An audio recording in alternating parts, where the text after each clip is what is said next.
Hello, my guest today is Captain Prince Kofi Amoabeng, a retired captain. Always good to talk to you. Let's start from like way back. What's your earliest memory as a child? Um, Personal memory, maybe like when I was 4 years old. Um, my dad caught me siphoning beer from the empty bottles, and I mean I was busy turning the bottles to get some few drops at the bottom and things because they finished their get together and things like that. And he said, "Hey, Kofi Baboni," and that was my name. Kofi Bad Boy. Kofi Baboni, bad boy. Yeah. Yeah. What is that? And I said, I'm trying to get some beer to drink. You were quite honest and upfront with him. Yeah. And he said, why? I said, because you guys drink and then you are happy. And he looked at me, I think he changed his mood and he said, okay, come. Come and sit down. You want to drink beer? I said, yes. And he said, open a fresh bottle of beer. In those days, there were no fridges. And the beers were all imported. And so he poured maybe about a half or quarter of a glass of beer and said, I should go ahead and drink it. And I drank the beer in his presence at his permission. And then he watched me for about 1 hour and I was so drunk. I think I went off to sleep and woke up the next morning feeling horrible and all that. So he called me and said, how do you feel? And I said, I don't feel well. He said, it's because of the beer. Will you drink beer again? I said, yes. He said, why? I said, because you had the feeling. You still keep on drinking every time, so I don't know why I should stop. And he said, okay, you will drink beer, but only when I'm there. And I said, okay. So he will have his visitors. I was the operator for the gramophone. Yes, for the music. Yeah. And then he will pour me a little bit of beer. And his friends will complain, why you give the child a beer? I said, it's okay. Me and him, we know when to drink our beer. That was my very early days. But I must say that I also remember when I was about possibly less than 2 years, because my mom had a child after me, and I had always been praying for a brother or a sister. And I remember a car came to our house to take my mother away in the evening, and I was crying and saying, why are they taking my mother and things like that. And then when my mother came back, she didn't have the brother or the mother that I had, because my brother or whatever, it was a boy, had died. I remember crying and hitting on the glass window when they were taking my mom away. But I must have been less than 2 that time. But I think things that of deep trauma sort of registers on you. So what I... It's like she lost a child. Yeah, she lost a child. Incidentally for me, when my mom got pregnant with me, she had one daughter. And the daughter died while she was pregnant with me.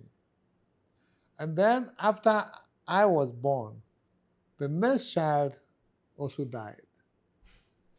So I was considered as the child of some god or something who had killed the one before and killed the one after. I don't know. How did that affect the way they treated you when you were growing up? Well, the good question. They said I was so ugly and so dark, and I wasn't smiling with no reaction. So people come and look and say, hey, where your bosom bow? He's just a child of a god. So they were scared of me. They didn't know what to do with me.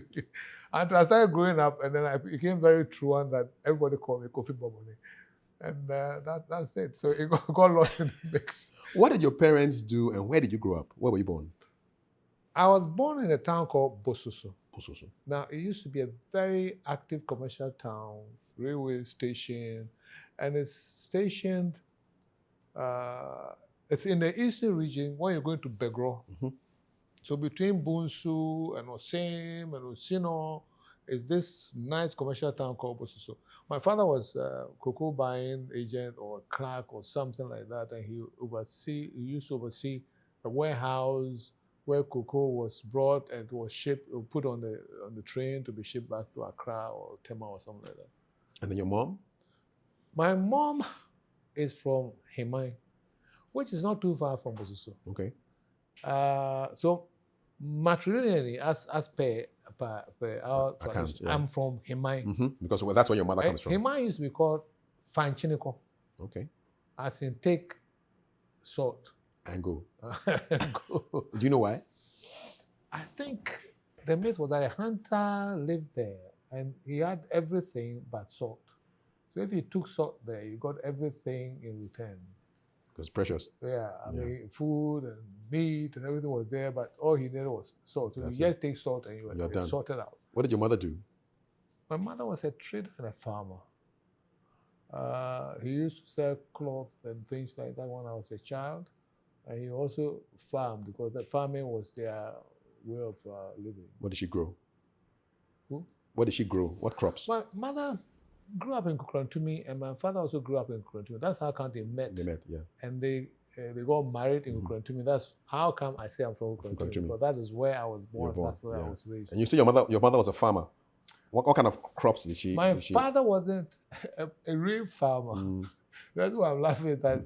He feared going to farm. Okay. He would go wear his Wellington boots when I saw him because I was afraid of snakes and things like that. But he called himself chief farmer. Okay. And he was, at some point, he was a chief farmer of BC region or something. Right. You know.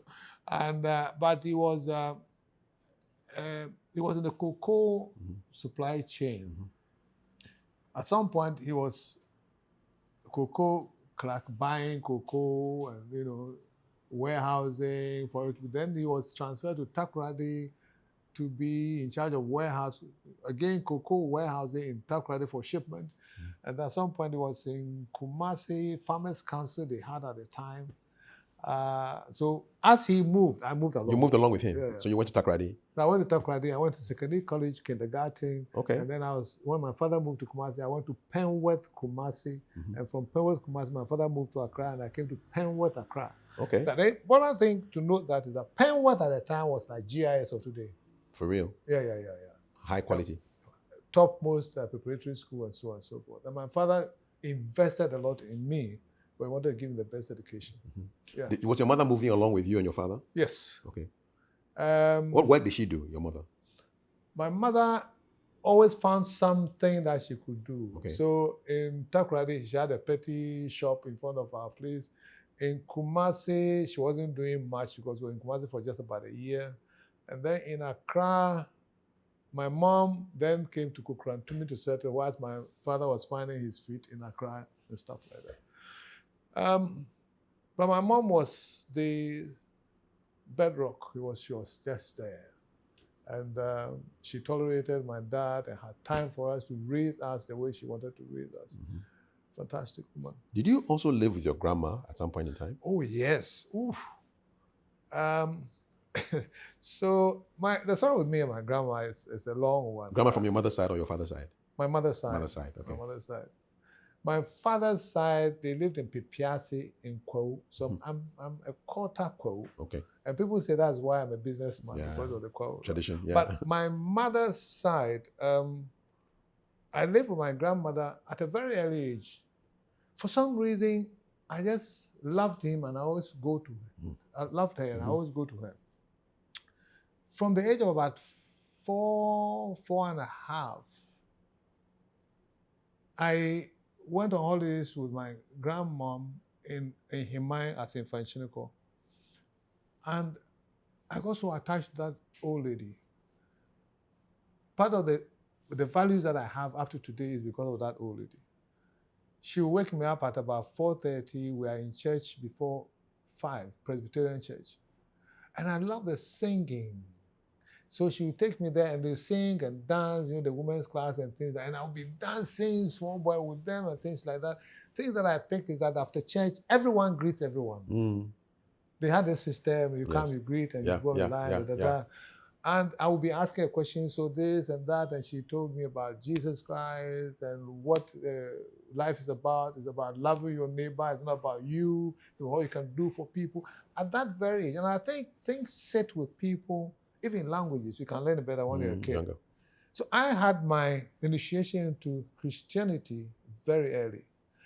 And I remember some funny thing. My grandmother, I would go for holidays, go to school, come back for holidays, go to school, and I said, Grandma, I look that for you as you are growing down. Because I think relatively, I was going up. Exactly. But in your eyes, she was going down. The perspective, eh? What did she say? I see that and said, Yes, when you grow up, you too, you will know. you start going down. Your kids will see you going down, you know. And I love my grandma to be, she must be a saint. Because I remember one time I asked my grandma, because I looked at her all the time and I said, you never get angry. You always have patience. So I said, have you ever been angry before? And he said, yes, once. And I said, when? You want to know? Yeah. And then he said there was a time when some man came to buy stuff from her, and she asked the man to go and pick the chain from her bedroom, and then the man wasn't coming out, so she went to the bedroom to help the man out. And then the man's wife came from nowhere and said, hey, I've caught you people. So he said, I said, what happened? He said, she picked a cloth, tied around her waist, and started running. And I said, where to? He said, to the mission house. So he got to the mission house. I told the pastor that, and net there, or someone landed in the bedroom. The devil himself has landed in your bedroom. That's the only time she was angry. She's got angry. She's such a decent, God-loving, God-fearing, people-loving person. What do you think you picked from her? Everything. Do you get angry sometimes? The values. Yeah, it starts, but then I remember I check myself. So I seldom get angry. It's because of my grandma, because I just, the value that she gave me, it is serious.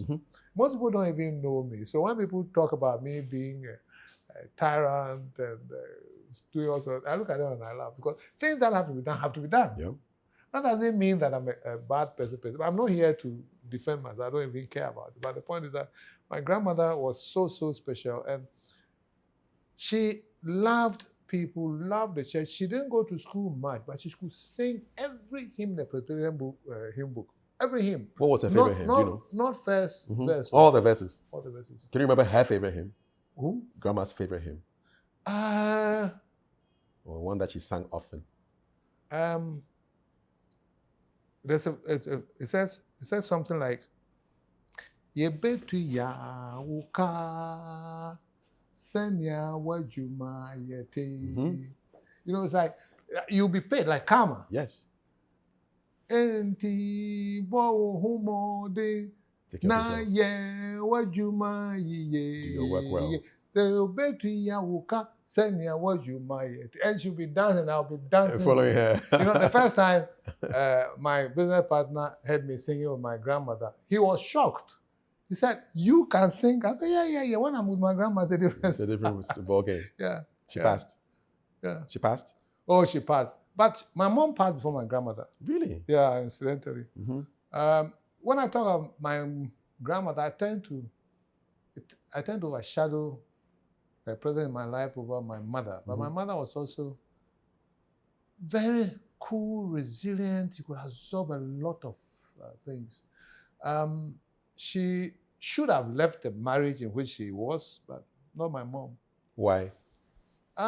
Why should she have left?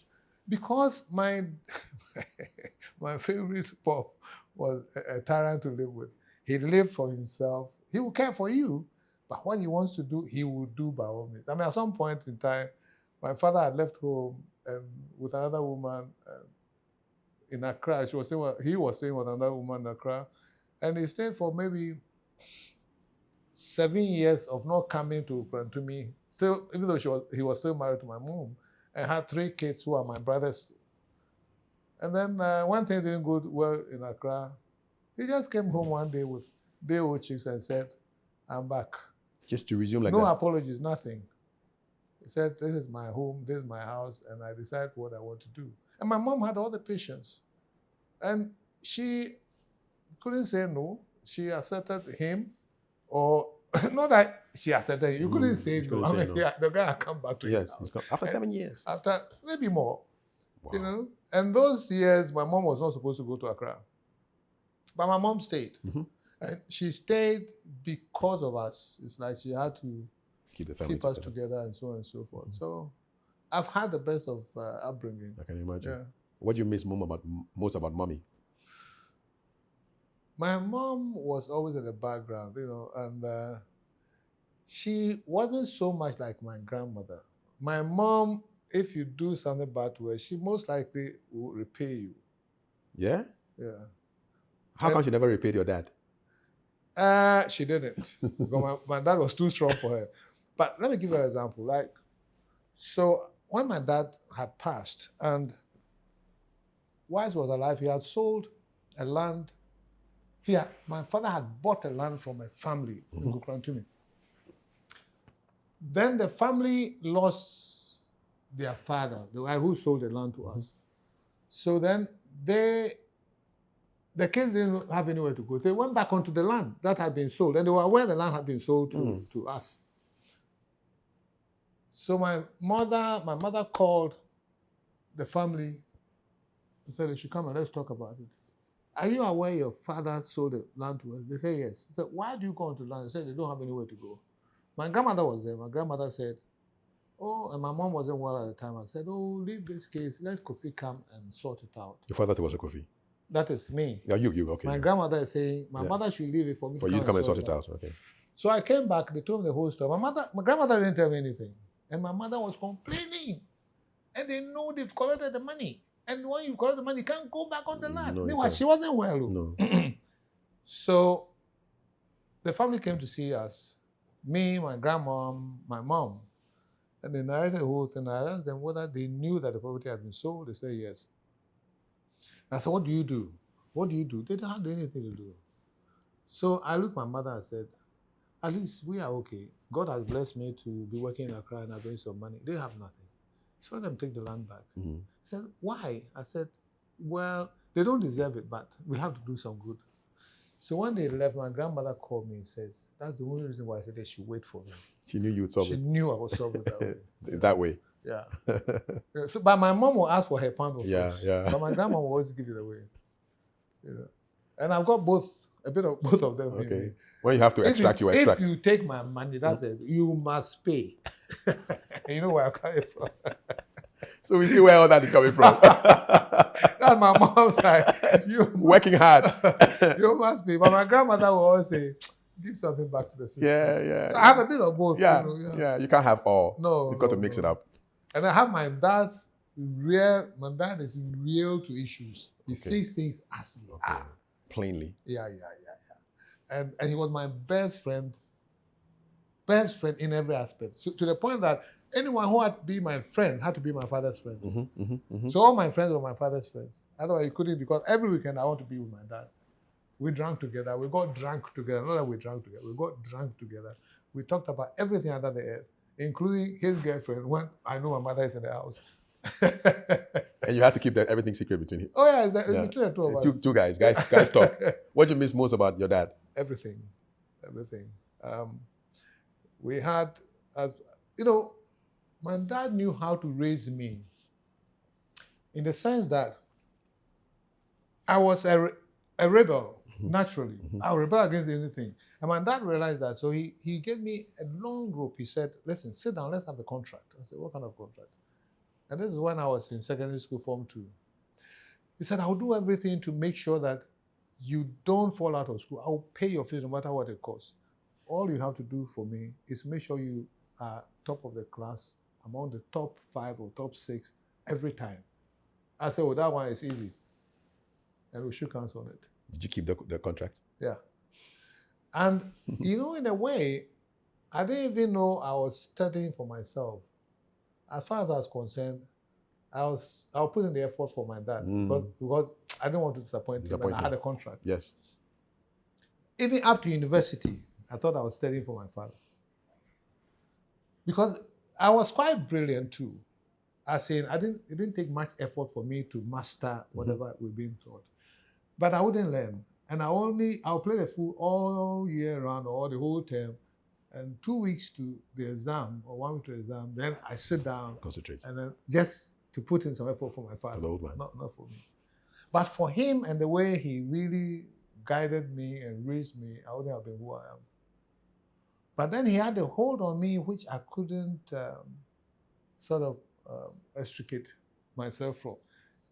He will sometimes, he's my friend, we talk. I can say anything I like, but then sometimes he says, according to decree, which means You don't have an option. No. And that was his preserve.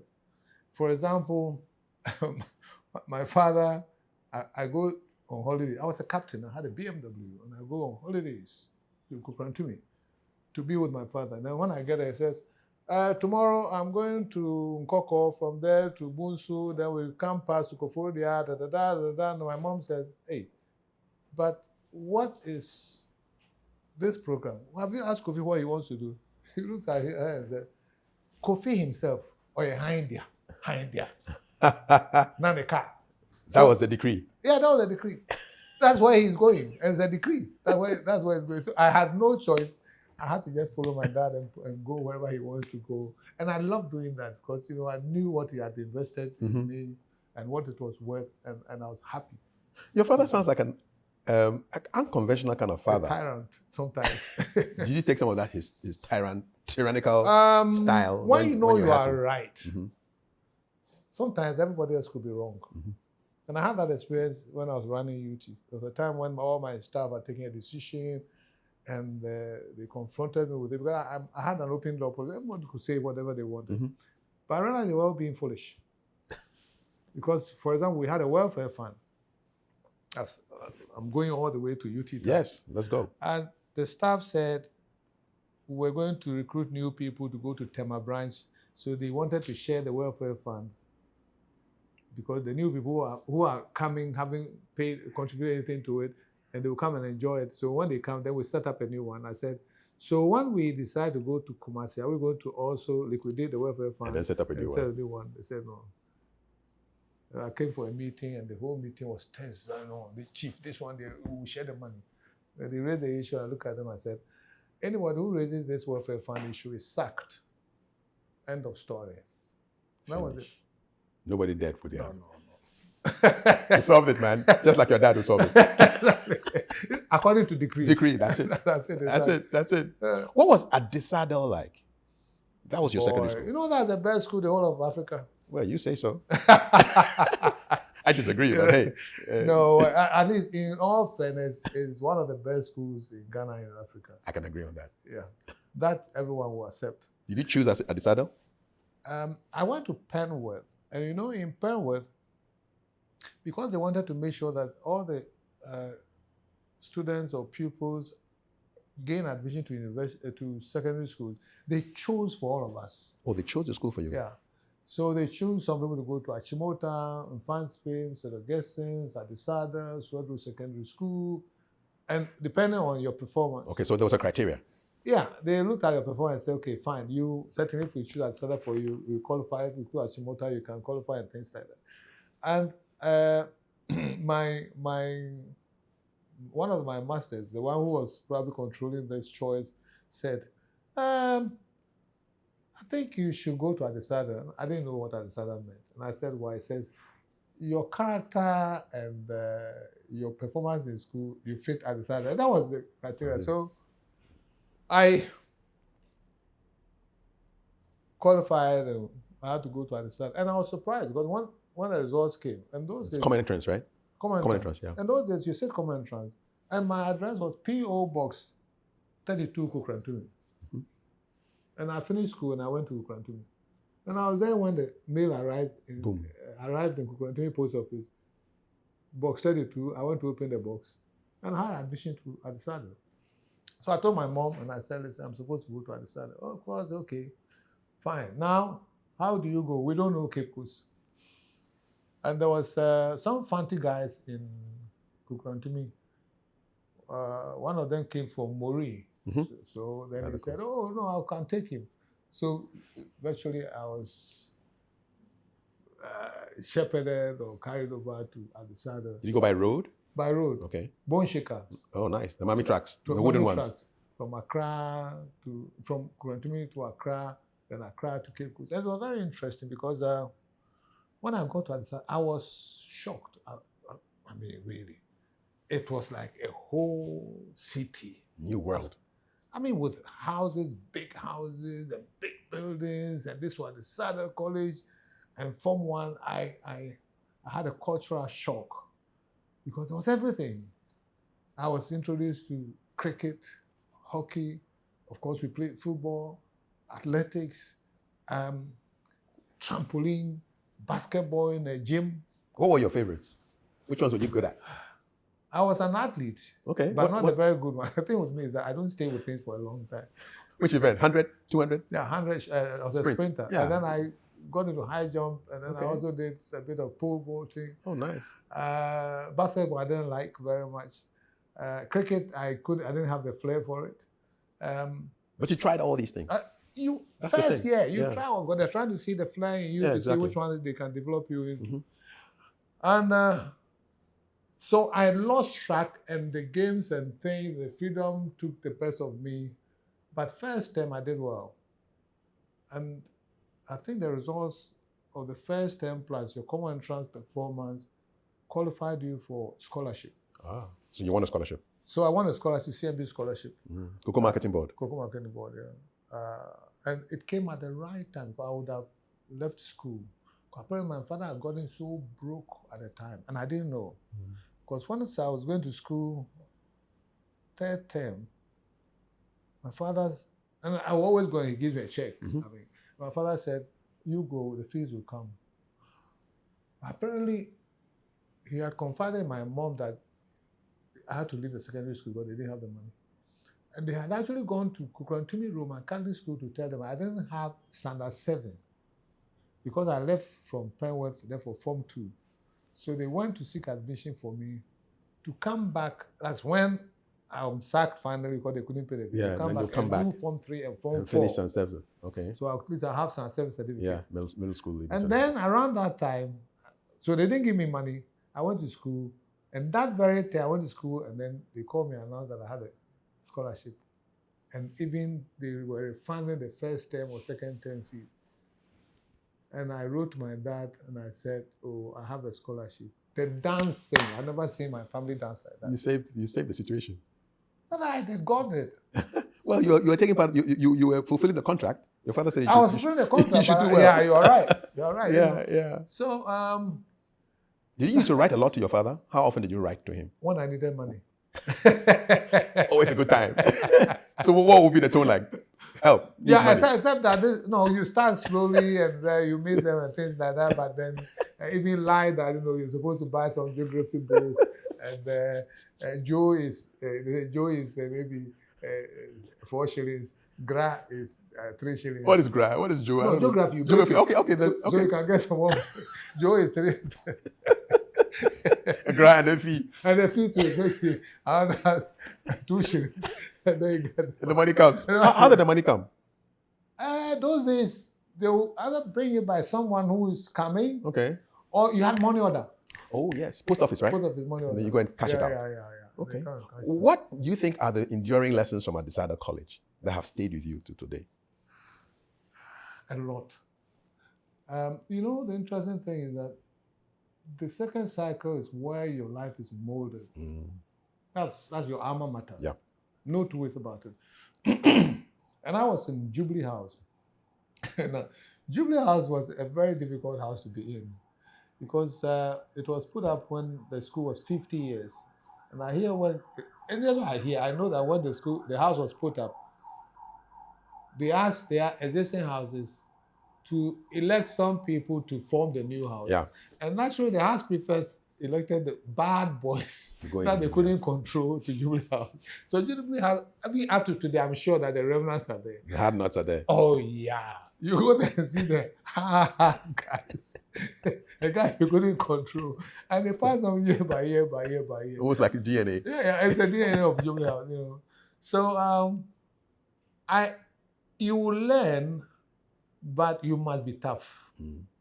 And bad influences are also there, so you have to be careful. I started taking accreditation in Form 2 when I was 13 because we went on holidays and people said, we have to get drunk before we go. And I saw myself as a guy. I was called Achi Papano. Achi Papano. Yeah. Where is that name coming from? So Achi Papano cannot say he won't drink. No. Hey, I will lose fans. The name alone, man. Yeah. So I went with them and took some amount of accreditation. Complete chaos. I got so drunk and was vomiting. Whoa. And that was the day we were vacating. And I couldn't even find my bus because a lot of buses in the place. Whoa. That And bad. they had to find me and put me in the bus which was coming to Accra and to Kukratumi. And instead of redeeming myself as Chipapano, Charlie, proper disgrace. See, so how do I go back to the school where I'm supposed to be a tough guy? So I got home and I decided that I will try and educate myself how to drink. Like a course. Yeah. You taught yourself. Yeah, because otherwise, Charlie, I'll lose. You can't hold your drink. But you had beer experience with your dad. No. But it's different. That apprentice is different. No, that time I had not started drinking beer with my dad. Okay. I'm saying 13. Okay. So my dad didn't know I was drinking. Okay. So we had a tisane bottle, which was 1 shilling 6pence. Mm-hmm. And then you could take a third of that. That is about 6pence or some weird figure.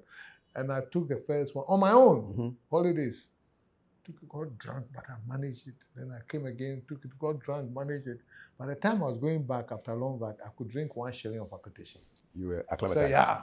You can go back now. Now, let's see, achieve a panel and see what we can do. Were people able to test your prowess when you went back to school? Yeah, so I raised it. I mean, to show them that. I said, child, let's go. They said, are you? By you are all over the place. I said, no, that one was some fluke. Yeah, now let's go. So and you know, we'll go at least go to Paydu area where there was coconut. In town, yeah. And then you drink the coconut and put a potato inside. That was sort of funny thing. So I decided, molded me and shaped me in so many ways. My very good friends were my mates and I decided. And interesting enough, the education too was good. I mean, quality education. Was those the days of Latin? Did you study Latin back then? Studied Latin. Okay. Form 1 we're doing Latin, French. Before that, people were doing Greek and stuff like that. Really? So I was very good in maths. Okay. And the thing with me is that I don't get very serious to the limit. Once I know I can master something, I'm okay. So in maths, anytime we had a cheap maths exam, while people are doing 90%, 100%, I'll do maybe about 70%. But when the maths exam is really tough, and the highest is maybe 60, it probably is me. So those days we used to organize national maths quiz. And every school will bring their top maths students. I wasn't top in Adisada, but probably in the best top 6 or something like that. So our maths mistress, when they were choosing the top to go and compete nationally, looked at me and said, Prince, go. And I said, oh, no. The whole Ghana, even here, he said, no, I want you to go. Okay. So long story short, I went for the exam, finished the exam. I didn't take it seriously. I thought, I came back, 1968, I was in Form 4, that's when we took the exam. I came back from holidays, got to the school, at Jubilee House, and the whole Katanga went, yay. And I said, what's happening? They said, Charlie, won national maths quiz. Whoa. Yeah. Nice. And that was at the start. I mean, what I said. And what that did to me was it gave me a lot of confidence in myself. I know, when I say I know something, it is really what it is. The whole country? Yeah, the whole country. Nice. Yeah. What was your prize? Do you remember? Give me some books, and then there was some Canterbury father Canter from somewhere came, and speech day books. Okay, and all right. I started making all the noise, but nothing really. So to your point, Adisada was where I was actually molded, and everybody, I think everybody is just that formative years between 12 and 17, 18 is where you are really, really molded. Did you do all your 7 years of secondary education? No, I did 5 years in Adisada. You know what? Because I saw the trend, I saw that coming back to Adisada probably won't put me in university.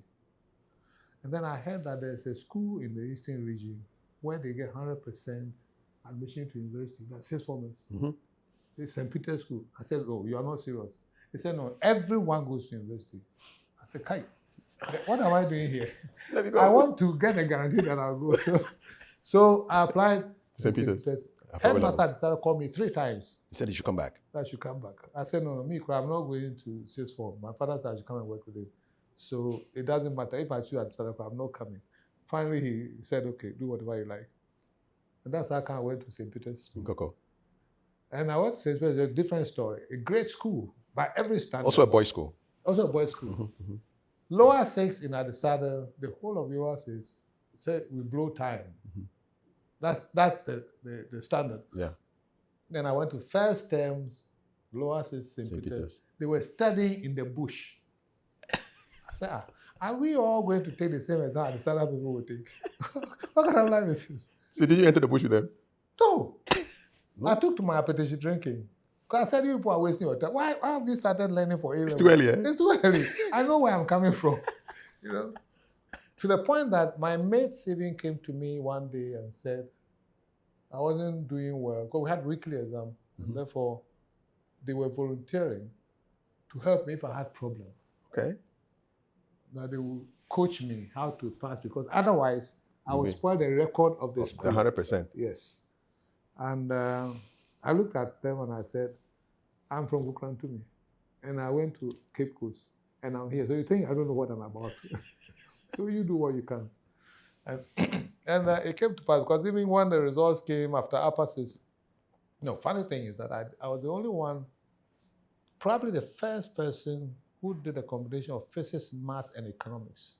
That's an interesting combination. Yeah. Yeah, it's not common. I was a pure science student, but I didn't like chemistry for some reason. So you did physics, maths, econs. Yeah. So when I got to St. Peter's, incidentally, chemistry classes and economics classes were at the same time. So I asked them, I don't like chemistry. Can I do economics? And they said, why? I said, I feel like dropping chemistry. And they allowed me to do it. Was there a plan? Were you going to be, what was your No, I wanted to be a science person. Okay. Engineer. Engineer, okay. Because I was good at maths and physics. And numbers. I didn't like chemistry somehow. Okay. So A-level, after the results, I passed well, like 3 A's or something, I don't remember. It was physics, maths, and economics. I didn't qualify for any of the engineering schools in tech because I didn't have chemistry. But School of Administration just grabbed me because I had maths and economics. Which is powerful for business. And I wasn't really keen on business, but I said, okay, why? I can't stay at home and try and do a chemistry. So I went to School of Administration. Which hall were you in at the University of Ghana? Summer Hall. Okay. The Chinese. The Vikings. I'm with the Chinese. Now we call it the Vikings. Yeah, we are Vikings. Maybe back then you were quite Chinese. No, we're Vikings, but yeah. I think we're also Chinese because we're the most populous. Okay, hall. a lot of people. Yeah. What was UG like? University of Ghana? Yeah. Oh, my. Nothing that the young people of today will understand. I mean, you go to university and you have to go on orientation because the university was so big, you need to know your way around. Those of us in the Sabah, Akuafo, and Legon, we had the annexes. So first year you were in annex. The blocks. I was in Oponglo.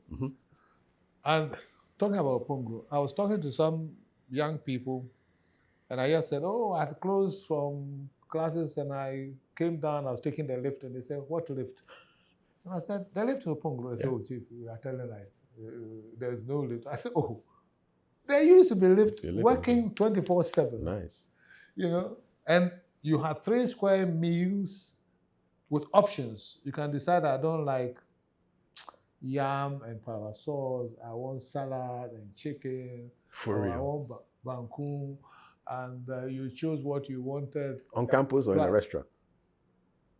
Cafeteria. Free meals, free. And then when you finish, there's ice cream. Come on, man. And when you come there, there's tea or coffee, tea with milk, tea without milk, in big... so you just press and you come with your flask and fill it and take sugar and go. You guys were chilling. And then you are paid. Apart from everything being free, you are paid, and the money wasn't easy. You're paid for what? You are paid for being in the university. Really? And we called it millions. Your millions have arrived. Yes. And it was 100 cities. And 100 cities, you took, I think, 34 cities first term, 34 cities second term, and 32 cities. Yeah. And the 34 cities was a lot of money. What could it buy? What could 34 cities buy? Okay, good question. So take me, Yes. how I spent my 34 cities. The first one city, which I said, made the papier, to clean things up. I'll order a taxi charter from campus to Continental Hotel, which is now Lancaster or Golden Tulip. Yes, it should be Golden Tulip, yeah.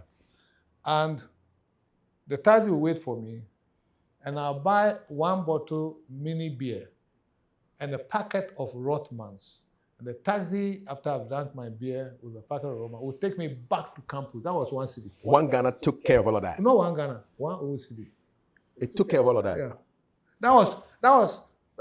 And the taxi is waiting for you. Yes, to cream the top of the millions because I've got so much money. The money was powerful, man. And then I'll take 5 cedis to go to Lome to shop and come back. What will you buy in Lome? You buy maybe some apple for some girl you are chasing. Buy What is some apple? some apple. Apple. Oh, apple. Yeah. Oh, okay. To bring to a girl you are There was no chasing. apple in town. Oh, this is Togo No, apple. Togo was where you go and see some kind of Correct supermarket and things like that. Then I used to buy Mont Savon. Ah, the soap. The soap. Blue one with white, but in the blue wrapper. If you put it in your wardrobe, it gives a good Beautiful smell. Correct. Then you buy material to come and sew trousers. Okay. Of course, all sort of funny things. Then And all of this is 5 cedis. yes, first is Lome.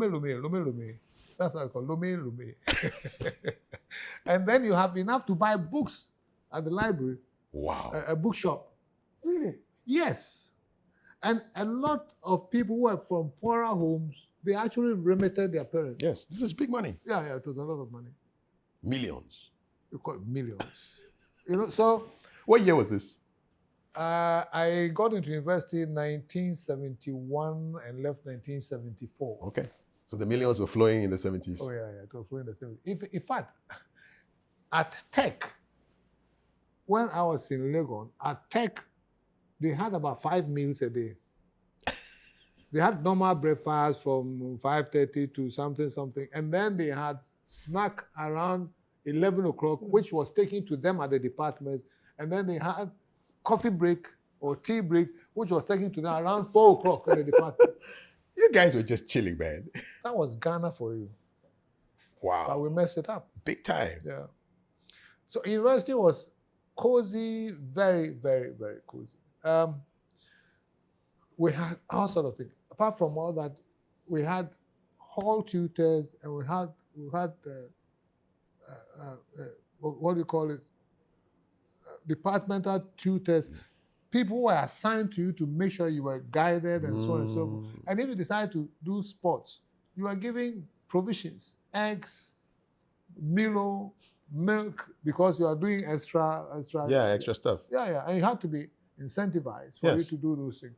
It was very cozy, extremely cozy. And then you had come from secondary school to a place where you had absolute freedom. You had to plan your own life. Yeah. There were no boundaries. bells. Yeah. Nobody's ringing a bell. No one telling you to go to class or not go to class and all that. So some people really. Did you adjust? Yeah, you have to adjust. But for me, it was very easy because I did maths A level. School administration was very, very easy for me. Because the biggest thing that most people had to overcome was quantitative techniques, which is really maths. Yeah. And it's below A level maths. Yeah. And that was your And place. that was what, So I wouldn't even go to class. When they had problems, they came to me and then I'll tell them how to solve it. When you're not in class, where were you? I'm going out and having fun. Going out, doing all sort of things. How far could you go from Legon? Mostly Accra. Okay. I didn't go too far. What were the jamming places in Accra that you, like clubs and things like that? It's a good question. I have to put my mind back because we had places. I don't know whether these places were there, like the Club Tabella. Mm-hmm. Club Tabella was somewhere around Kokumlemle. There's a car price area or something Yes. like that. Mm-hmm. Mm-hmm. Then there was Club Warikambo. you are the names, man. Club Warikambo was at Pig Farm to Alajo, somewhere in the cave there. I think my mind is there. And then, of course, later on we had the KTKs and other things. Were they doing afternoon jams or this was like night? No, afternoon jam special, you had afternoon jam at Metropole. Mm. Metropole was in Accra Central. Yes. Really like Makola area. Heart of Accra. Yes, and there was serious afternoon jam. Dancing. Where they featured bands like the Wolomoy and things. Afternoon. A hot afternoon. Yeah. And there were also places like, it almost came, but I think it escaped me. Yeah. And cinemas too? Playing. Were you a movie guy? Cinemas were playing too. You're a movie guy? You like movies? Yeah, I used to like movies. There was the Orion, Roxy, Rex, all those things. Sometimes it was a big hit and you must go and watch it out. Yeah. But all those things are dead now. Yes, most of them are churches now. Yeah. And you used to go home and come back in the train. Really? Yeah, because if I'm going home and I need to go, I'll probably go to the train station, take the sleeper or something, get down at Tafu. So overnight? Overnight, and I'll just get down at Were they Tafu. comfortable, the trains? Completely comfortable. Even when we came home and I wanted, like, I'm in Gukrantumi, and I want to go and watch a film, I go to Kafui Dey to go and watch a film because there are no film theaters in Gukrantumi. And then I wait for the sleeper, the train, Yes. which was called sleeper. The overnight train. Overnight train, and take it after the film show and come to Tafu and then go to Gukrantumi. Everything was Movement was cool if you had the means. No, life was good. Life generally was good. And with time, we just, sort of wasted things away, mismanaged, didn't maintain it, with corruption and people not just exploiting the system to our own detriment. That's been our story. Because I'm just thinking of all the good things that happened, if they had just continued to now. It couldn't continue. It couldn't. Because you see, at the time I finished school, we had something called 680. That is, when you get a job, you were paid 680 cedis a year. And out of that 680, you could get a loan for a car, which you pay over some time. And some of us got the jobs whilst we were in the final year. And we also had attachment to some of these companies whilst we were in the Form 2, second year and things like that. So life was very easy. You just move from university and you get a job. So you got a car almost after school? If you want. If you wanted. Now, when the economy started deteriorating, then the salaries that we were getting wasn't enough. Yeah. And therefore, people had to adopt ways and means, which brought corruption and things like that. And the more there's corruption, the more the economy is running down. And to the point that the state then suffers. So the state, as in Ghana, has, at that time, was investing heavily on this manpower development. Yeah. But you see, I liken that to raising an Alsatian puppy. When it's a puppy and you're giving it all that it wants, including good milk, maybe liver and things like that, and then it becomes an adult Alsatian and you can't feed it, it will chop you. Simple. So Ghana invested in its human capital, but then couldn't sustain it because of our own doing. And therefore, we took it on the state. Yeah. And we started chopping the state. And we chopped the state. Now it's brutal. Now people vie into positions without thinking about the state at all. It's about themselves. And it's as if the state is an enemy. The kind of things that we do, trying to make all the money that we can at the expense of the state, it's unbelievable. So it comes gradually, The state is doing its best. People are coming out. People are not being maintained well because the state cannot afford it at some point in time. So then they turn and feed on the state. And the state gets worse and the people get more aggressive in terms of trying to vicious cycle. Yeah, and we keep spiraling down. Yeah. Where it will stop, I don't know. Because now it's not just corruption, but for me, what even beats my mind is how gargantuan the corruption is. People steal money that they can never ever spend in their lifetime and even their grandchildren's lifetime, and at the expense of the state. Meanwhile, it's the state that we should be thinking about. Indeed. and how to grow it for all of us. Yeah. But we've lost it. Because in successful countries, it's the state that does a lot. Yeah. Yeah. When did you decide to become a military officer? I don't know why you always take me back, but it's interesting. Mm. So I left university, and I was a proud, ignorant, stubborn boy. Started national service at Accra Academy. I was teaching Accra Academy, sixth form. What subject? Maths? Math and general paper, which meant statistics and all the stuff. Were you then a chartered accountant by then? Were you a chartered accountant by then? No. Not yet. Yeah, straight from university, Okay. national service. Okay. So I'll go to school to teach. And I go home maybe at about 4 a.m. from a nightclub. And I'm in school by 7 o'clock trying to teach. Not enough sleep. My eyes were red. And the students realized that. No, teacher know this. So at some point, the students, I went to cry and they said, sir, we all suggest that you go and sleep. The teachers, the students themselves. And I said, thank you very much. And I left because I could see that the boots were suffering. left the system. So I will reflect on my life and I said, I'm not heading anywhere. Mm. I knew it, that the life I was leading, we used to play, we used to gamble. We call it abinla, with cards, with friends and things like that. Okay. Then I'll go out after that nightclub. And I'll come back 3 o'clock, 4 a.m., whatever. Sometimes by the 7th of the month, I'm broke. Those days, national service, you were paid 135 cedis plus some 20 cedis for something or other, Mm-hmm. which could actually take you through the month. Yes. Mine couldn't. Yours couldn't. Mine couldn't take me through 7 days, 9 days because I was leading a high life. Yeah. So I knew I was heading nowhere. Actually, I was actually heading into disaster. So I was always reflecting, how do I change this course on which I am? When did you have time to think about these things? No, I always reflect on things that I do. Okay. Every time. It's like what we're talking about tonight. Yeah. Everything, I have to play everything back. Think about And so at some point I said, I need to change course. Then incidentally, I saw an advert in the papers, graphic, admission to military academy. Mm-hmm. Initially, and I didn't like soldiers. So when I saw, I said, "Kwasiafo." Why didn't you like soldiers? We used to fight them on campus.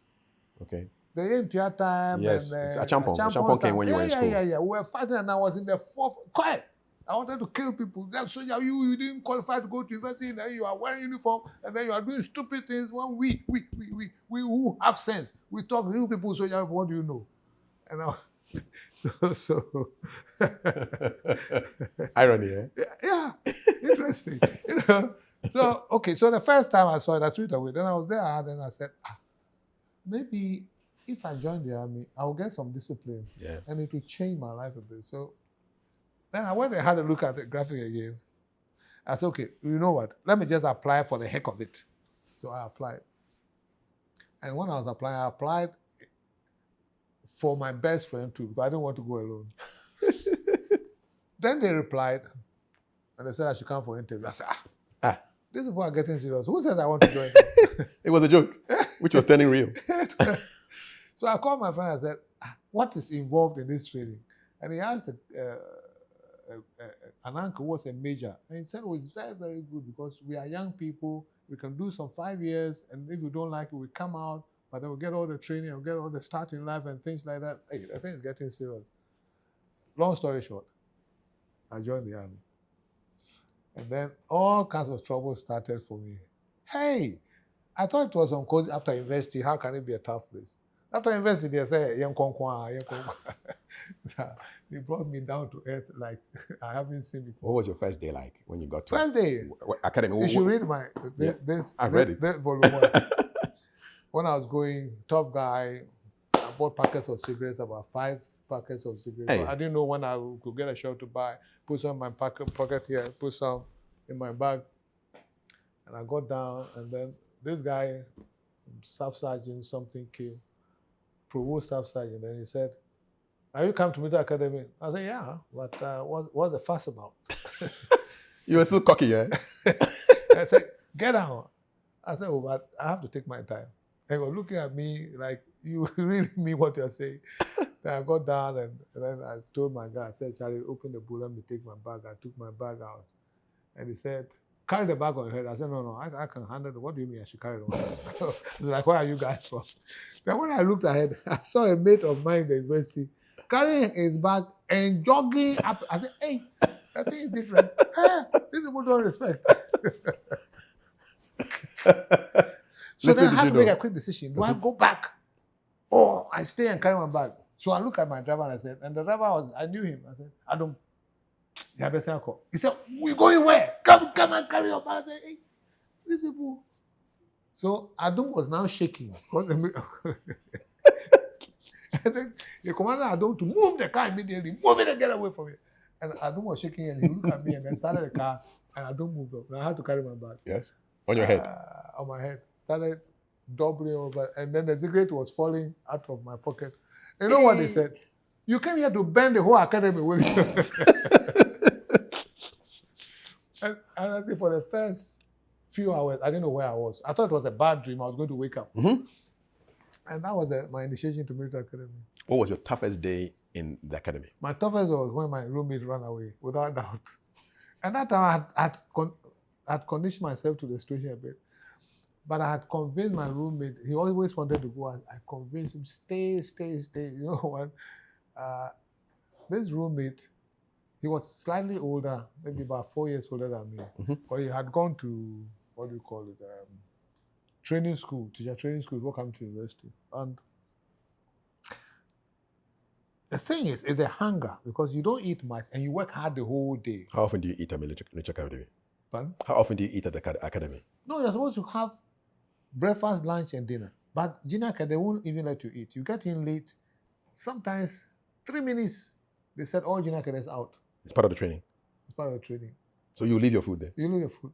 So then some of us have to learn how to eat within 3 minutes. So you go there, there's cold water, there's tea, there's probably a cocoa.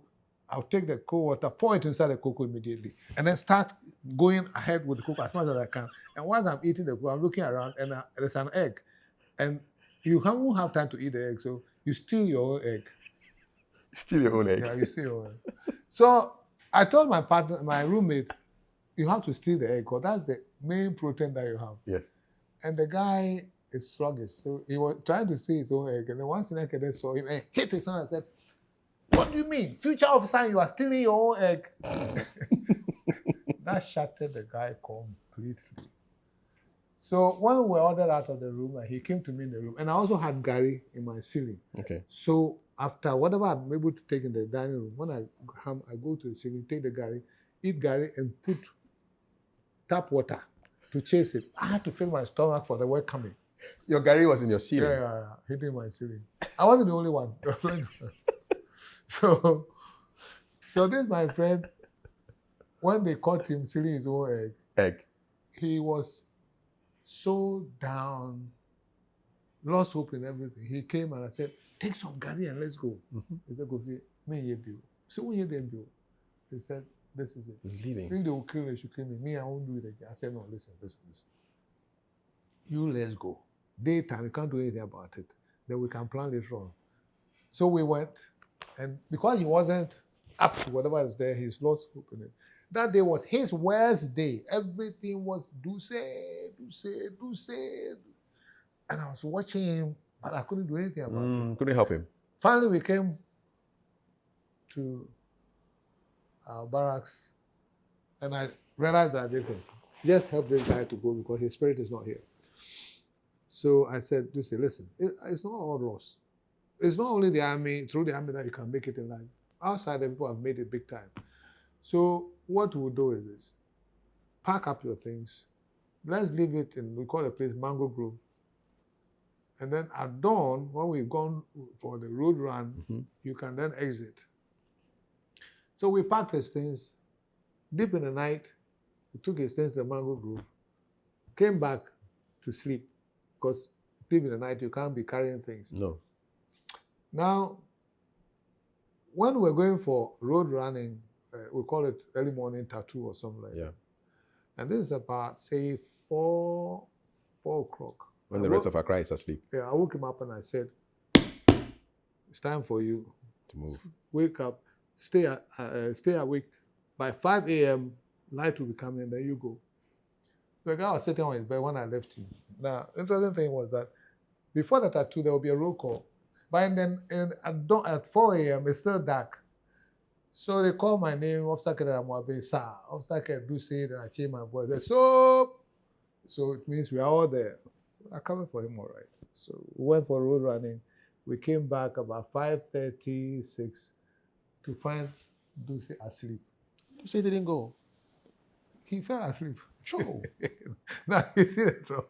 I woke him up and said, Charlie, now whether you like it or not, you are going. And how you have to go is our headache. So I got him a broom and took a cutlass as if we were going to clean some place and things like that. And we had learned a bit of field craft. Yes. So we used the field craft and then I said, okay, move this way. Wait. This way. And I moved here. And they gave me cover. And I look around. I took a mango group. I said, now pack your things. It's you and your God. And I gave him a warm hug and I said, listen, maybe you will make it even better. Maybe I can't even make it here. But you have made your decision. And I had to move back again. Yes. Yeah, exactly. And the trouble was, early morning parade, now you can't fake for anybody. No. You can see faces. Yes. So they called me, Officer Kofi Amoabeng, sir. Officer Kofi do say, I'm not going to bed. No. So they said, who is his roommate? I said, sir. Where is he? I said, I don't know, sir. They said, what do you mean? Go and check if he's there. I went. Of course, he wasn't there. I went there. You know what I did? I ate small gari. In his name or what? To top up for the trouble I had. I think I was Creating the foundation for the trouble that was coming. Then I went back and I said, I can't find him. I said, what do you mean you can't find him? This is RSM telling you this. The Sergeant Major. That hasn't reached RSM stage. Share. RSM stage is trouble. This is the senior cadets. Cadets, level, yeah. Cadets, Sergeant Majors. And Yes. things.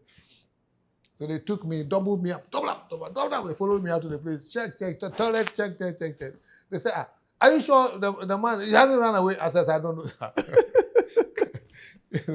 So they reported to the officers that we can't find the guy. Who is his roommate? The first question was that, who is his roommate? So here I was, everybody looking for me and being doubled up. From one office to the other, you are running up and down. So that's a double up. Keep running. Double up. Okay. So we went that way. I think what finally said was there was a staff sergeant who liked me.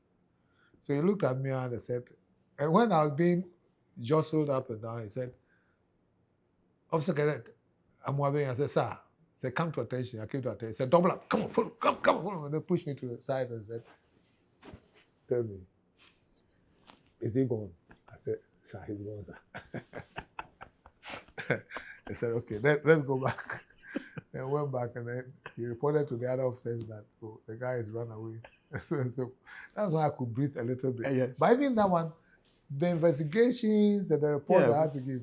So to answer your question, the worst day by far is when your roommate has run away. Did you ever meet Duce in the man who ran away? Did you ever meet him in later life? No. Which I found quite odd. But apparently he went to Nigeria. No Ghanaians were teaching in Nigeria. Yes. He went to Nigeria and somebody told me, because I felt, at least when I became popular as UT Bank, he should pop up because it was easy to get to me. I still couldn't get in touch with him. And once in a while he comes to me and says, where is Duce? The one guy that I met about 10 years ago said, he was with him and he had an accident in Nigeria and died. Oh, wow. Yeah. May he rest in peace. Yeah. So that's the story with my roommate. With your roommate. Worst day in your life in the academy. When you graduated, who came to your ceremony? My dad was there. And he was so proud of me. But initially, we're supposed to be royal and then we shouldn't go to the army sort of thing. But my dad said, it's okay for you. Especially when I convinced I'll be in there for maybe 5 years and I'll leave. So when I graduated, he took me to a friend of his who was Professor Udro. He was head of anesthetics in Koribu at the time. And my father had always said that he was the best in maths in their class. But I think fathers say things, so I said, you. And he said I inherited my maths genius from him. Okay, I must come from somewhere. So he went with me to his friend, Professor Drew, and said, oh, his son has passed out after graduation, university, and things like that. Then he said, I know there's something you don't believe. Ask Professor Drew, Professor Drew, if he was anywhere near me in maths. And he said, no, as for your father, he was a brick. Nobody could beat him in maths and things like that. And he said, well, he said, I was a professor. You know? But that's one thing I remember about the graduation. We went straight to his. He used to live somewhere in Tessa. That's where we went and we had lunch and things like that. Yeah, but they're all dead now. Yeah. Yeah. May they rest. Yeah. What was the high point of your military career? What really? I think the high point in terms of military was it January 13th? I think that is when a champions coup. I think it was January 13th or 72. something. 72. The date was right? Mm-hmm. And then we had to, I think in 1976, we had to do a parade at the Independence Square. And I had to command the contingent for the colors. And it was a big national parade. And I was the parade commander for the contingent, not the overall parade commander, but commander for the contingent for the colors. What are the colors? You call it the national colors and the regimental colors. Okay, you know, so flags. The flags, yeah. And it's really, really nice, you know. And the civilians are normally awed by the display. Order and the colors, man. Yeah. Really nice. Yeah. You enjoyed that? I really, really enjoyed it. But you have to rehearse over and over before it comes up. And it's a great thing, yeah. There was an incident at GBC where you turned back a general. Remind my people about it. Yeah. What were you doing at GBC? You know, the thing about those days was that you organize a coup, or your coup will be successful or not, depending on who gets to broadcasting house. Because you get there and make an announcement and see broadcasting house, then you are in charge of the country. And I was, after graduation from military academy, I had been assigned to 5 battalion, Arakan. And Arakan, part of our duties is to guard the broadcasting house, guard the Achampon's residence. Was he living at Jubilee House, Flagstaff House? No, Achampo was living at Arakan itself. Okay. Yeah. And got a few sensitive places. So my platoon was assigned to guard broadcasting house at the time. How many men in the platoon? Maybe about 22, 24. Something like that. And you were in charge of them? Yeah. Okay. And so. Does that mean you were living on broadcasting house premises? Yeah, you live there. Okay. I had a small apartment. Okay. My troops all lived there. They had tents and things like that. And we deployed ourselves where you guys were sitting in the news. We are in control of the whole place. If somebody sleeps in there to make an announcement, you're in trouble.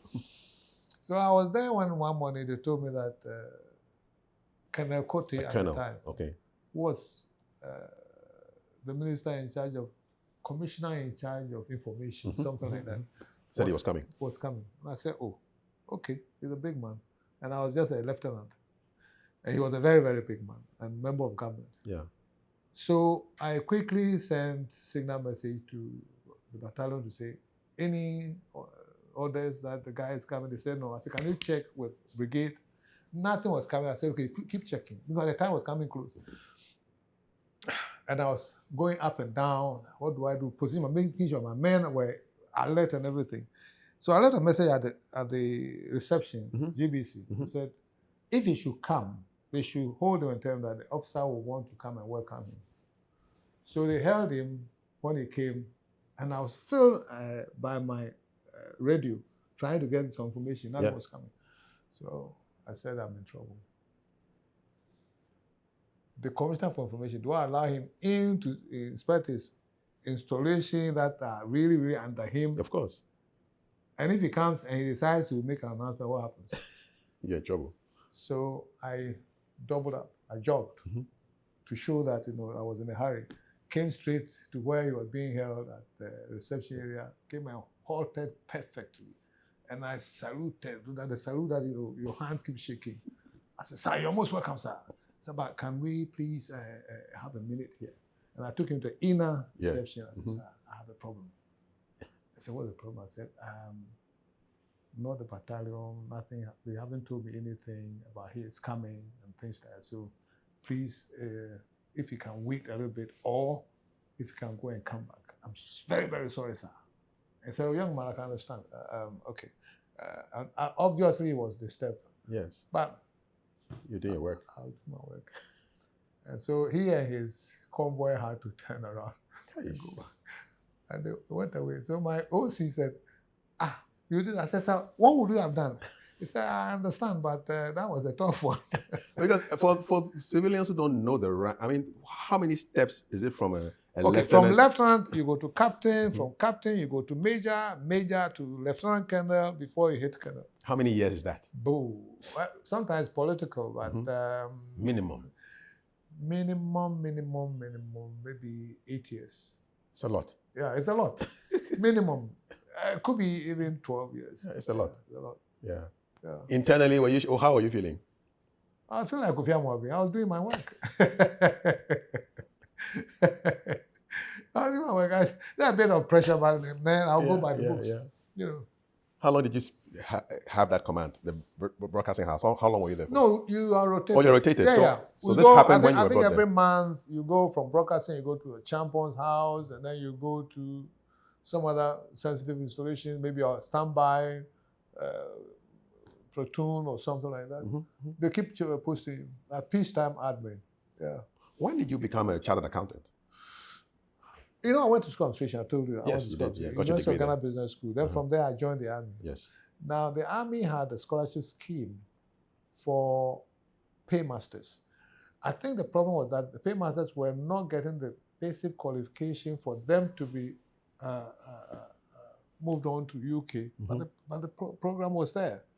So some officer told me that, listen, you look very bright, pursue this course, and if you pass Foundation A and B locally, then the army should send you to UK. Okay. So I was exempted Foundation A, I did Foundation B, and then I applied to Armed Forces training or something like that. And it was there for about some 6 months. And then they said, listen, you can go with this other guy. And I encouraged some other guys to also take the same course. So as we became about 3 or 4 qualified, and I was the first to qualify, the most senior person, then I had to go. Yeah. So then I went to UK, and I wore Ghana uniform in UK. And I stayed in a mess. Okay.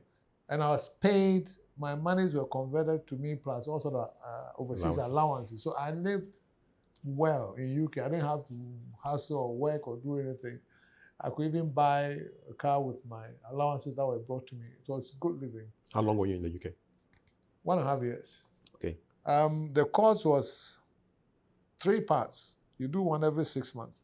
And I was told that if I fail once, I'm coming back home. Because previously, officers had gone for the course and they failed and then they stayed there indefinitely.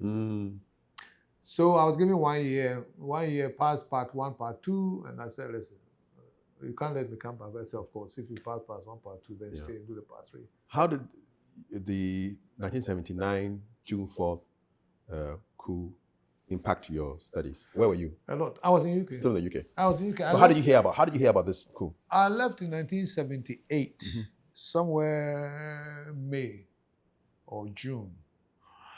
Got to UK, I had an initial shock, you know. When I was going, I thought, oh, I know a lot of geography. By May, June, it's summertime. So I wore something like you are wearing, and landed with my guarantee shoes, landed in UK. I said, hey, is this your summer? It's cold. It was so cold. And then, of course, you get used to it. And then, so, cut the long story, everything was quite okay. I had enough money to buy a sound system and live a good life and go for nightclubs. Except that I was in Winchester, and Winchester wasn't quite open up to, that's why you don't see black people. At that time, you didn't see black people. But I would go to Swindon, where Ghanaian officers always go for some engineering thing, courses. So then the ladies are used to black people. But again, life was so decent. Breakfast, lunch, dinner, whatever you need. But the course was quite intense. So it kept you on your books. Yeah. Did you get any uncomfortable situations because you were black? I didn't see it. I wouldn't give them the chance. Of course, I personally I don't have anything against discrimination. I don't care. Basically because human beings are like that. Even in Ghana, we discriminate against other tribes and things like that. So where they've enslaved you, being your colonial masters and handed over whatever development to you and things. You don't expect they are different, they are white and you're black. You don't expect that they will treat you the same. It's a human nature. So I don't really care about it. I had my friend who is dead now that I went, Ghanaian officer who went with me, couldn't stand them at all. But I always encourage him that, listen, just make the best out of it. We're not here forever and so on and so forth.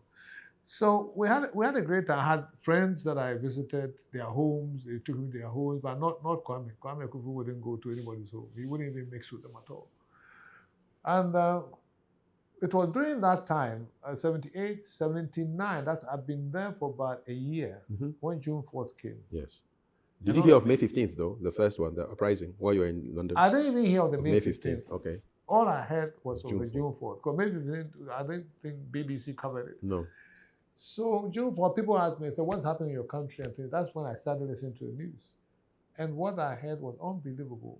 It was very un-Ghanaian.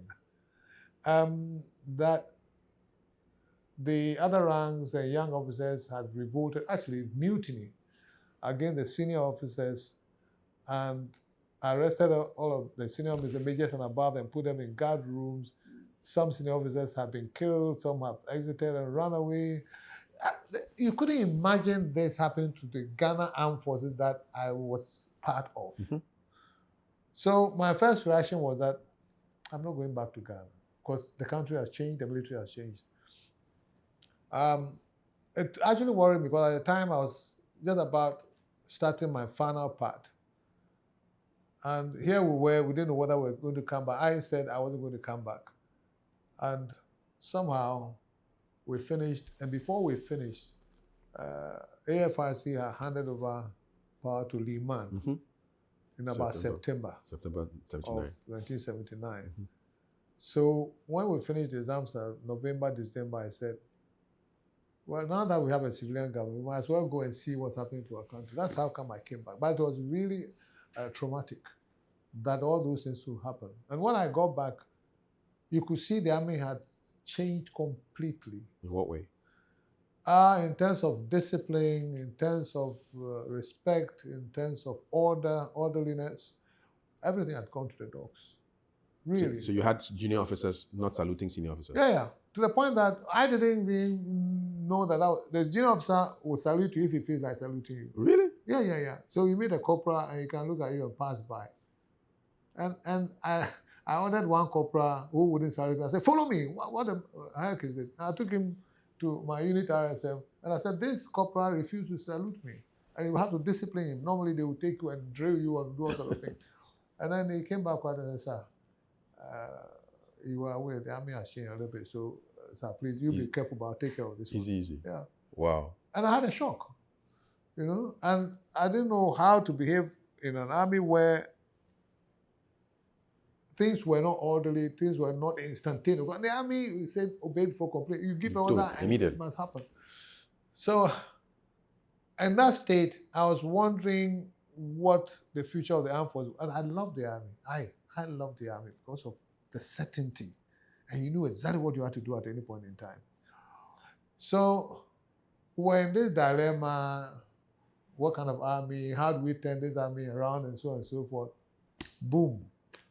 Then 31st December came. Second coming of Jerry Rawlings. And then by the next year, 1982, not even the next year, in the very first year of the coup, I packed my things and I said, this is not the army I joined.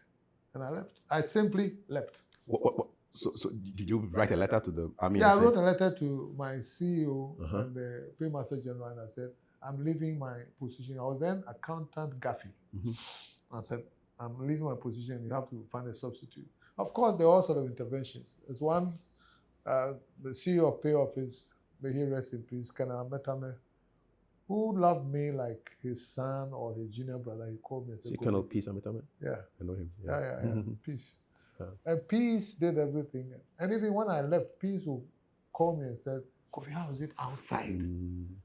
And I said, well, it's not good, but we'll try. I said, listen, you can always come back. And for the first maybe 6 or 9 months, Peace said, listen, I haven't filed any orders. You can come back as if nothing has happened. So he kept it open for you, just in case. Yeah. And he called me one time and he said, you say it's not good, so why are you not coming? I said, it's my pride. I can't say I've left and now I'm saying they send me back here. I can't. He said, listen, we all got pride. Throw it away. Come, it's about survival. And I said, thank you very much. But he said, I must publish on that says I publish. I said, you are sure? I said, yeah. So then they published it? Yeah, before they published that I had left. Okay. So, and I left because of a whole lot of things that had happened. In the army where there's not much discipline, where they had formed workers' defense committees, people's defense in the armed forces, tribunals, all sort of things, and you had PNDC members who were other ranks, and then you had a head of state who was a flight lieutenant, and you had generals saluting flight lieutenants, and other ranks that you didn't know how to address. For example, I will meet maybe what's the name of this guy? Aloga Akatapori. He was my friend. He was in my company, my platoon in 5 battalion. Okay. And hold on, but when I meet him, it's like, what do we do? He's saluting me, and I'm saluting him because he's a member of government. Yes, but he's a lower rank in the army than you. A lot more lower rank than but I am. So there was a lot of confusion about it, and I didn't see how I fitted into that. Plus, don't forget, I'd been in the British Army, and I liked how things worked. And then I come here and I see all the mess in which they put the army and so on and so forth. So the only way out for me was just leave the system. In between leaving the system and founding your bank or the financial company, what were you doing in the interim? A lot happened. What did you do? That's 15 years of what I call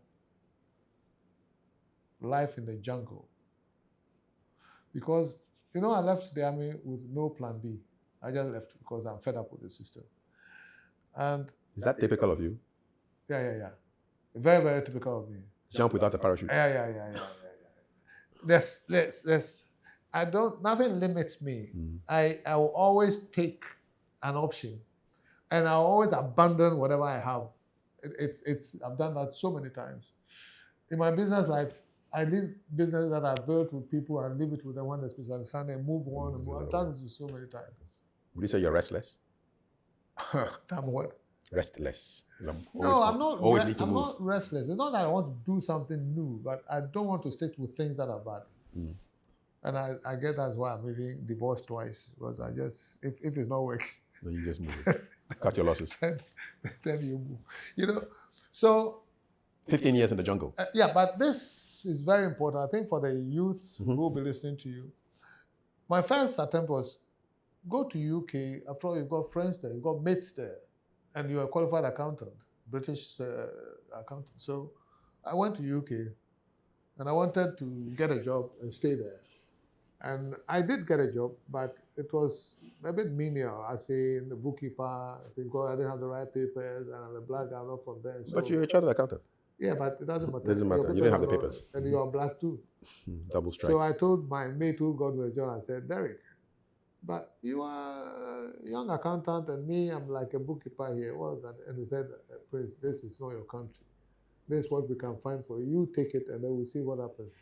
I said, but I was better than you in class. So I stopped talking my nonsense. This is real life now. Deal with it. So I asked him to keep the job and that I was coming to get my things ready and I'll go back, right? But I knew I wasn't going to go back. The job was supposed to be in Salisbury, some small town southeast of England. But now I'll probably be married to some old White British in that corner. I wouldn't have been to UT and all this. At all. You know. So I came back. Then, because Ghanaians were in Nigeria, I drove to Nigeria. What kind of car were you driving? I was in a BMW. 7, 5? No, 3? 5 Series. Okay. BMW 320, EP 1591. Automatic? No, manual. Yeah. You drove to Nigeria? I drove to Nigeria. Why? I wanted to taste Nigeria. So I drove to Lagos, all sort of places. Now I've forgotten the names. And went to visit friends, my mates. Who were there? And it was interesting because when I went, when they close in the evening, then we go to some bars around the place. We had some Guinness called 24 volt, the big Guinness. They call it 24 volt. If you take 2, you are a dead man. Gone. What is the akpeteshi? What's the Nigerian version of akpeteshi? Ugogoro or something? Now that's the Agogoro or something like that. And then they will be enjoying goat head and live soup, hot pepper soup with goat head. Yeah. Very, very nice. I must say it was the best part of my Nigerian. How much meat is on the goat's head, man? There's plenty of meat. Just like the fish head. Try it. So you're enjoying goat head pepper soup with 24 volts? 24 volts. So it was like, Kofi, come, ask for a job, no problem. Then. So what were they doing? What kind of work were they doing? No, they were trying to get me a job for me to lecture at Zaria. Yes, Zaria State College. Zaria University or something like that, because I had the first degree and I was a chartered accountant. So my idea was, maybe I want to go back. Then what? Goat head is nice. Maybe I can save small money for my mother or something. Is that the end of life? So then I drove back. By the time I got back, I knew, no, Nigeria is not good for me. How long did you stay in Nigeria? No, when you drove just there? About 10 days. 10 days, okay. All right. So I drove back and I said, no. This is not it. No, it's not for me. Then I had another job in Liberia. I went there and I fought with my potential boss. I said, listen, you guys, you don't know what you're about. But what you told me in Ghana is not what I'm saying here. So you have lied to me and my boss can't lie to me. So I'm going back. What were you doing in Liberia? There was supposed to be a quasi-UN job in Liberia and things. And I met the guy who said he was heading that institution, that I should be his finance officer and all that. When I got there was virtually nothing on the ground.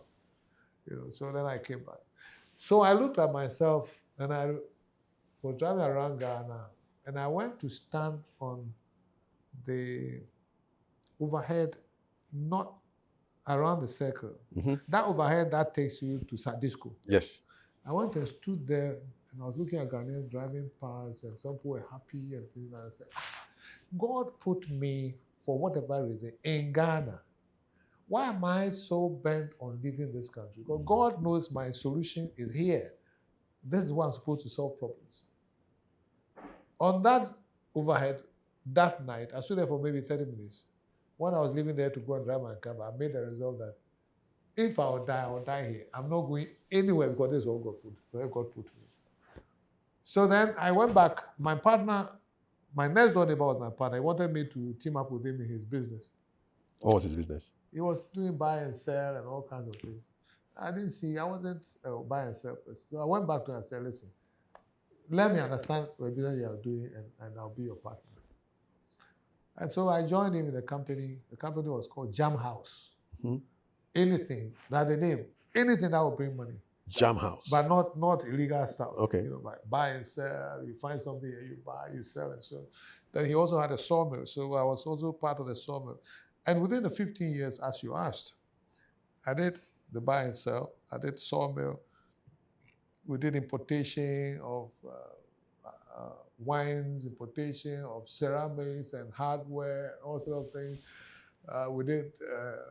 I did air conditioning at some point in time.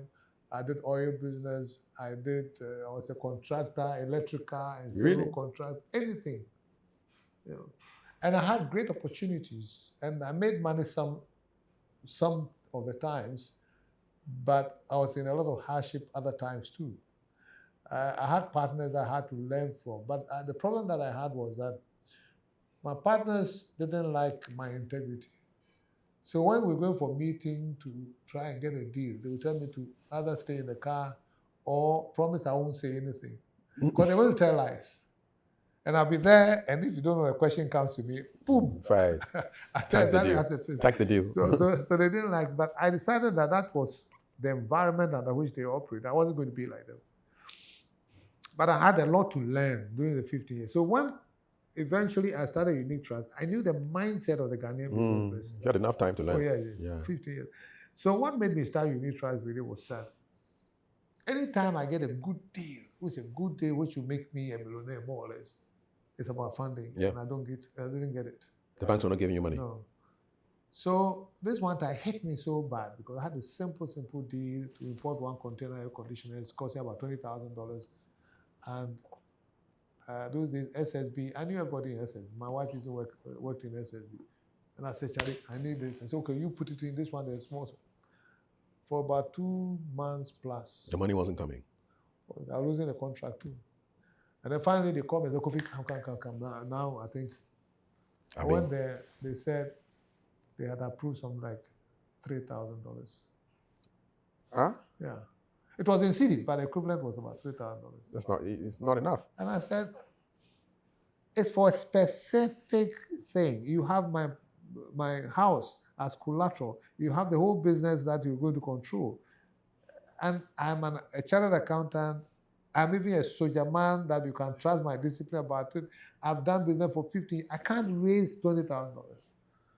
So I went home very, very sad. And then night hit me and I said, why do you let these people ruin your business and your life? And if you can't raise money, then who can raise money? Because SMEs are for people who are not even that educated and don't have private properties as collateral and all that. So I said, listen, I will go into lending and change this story.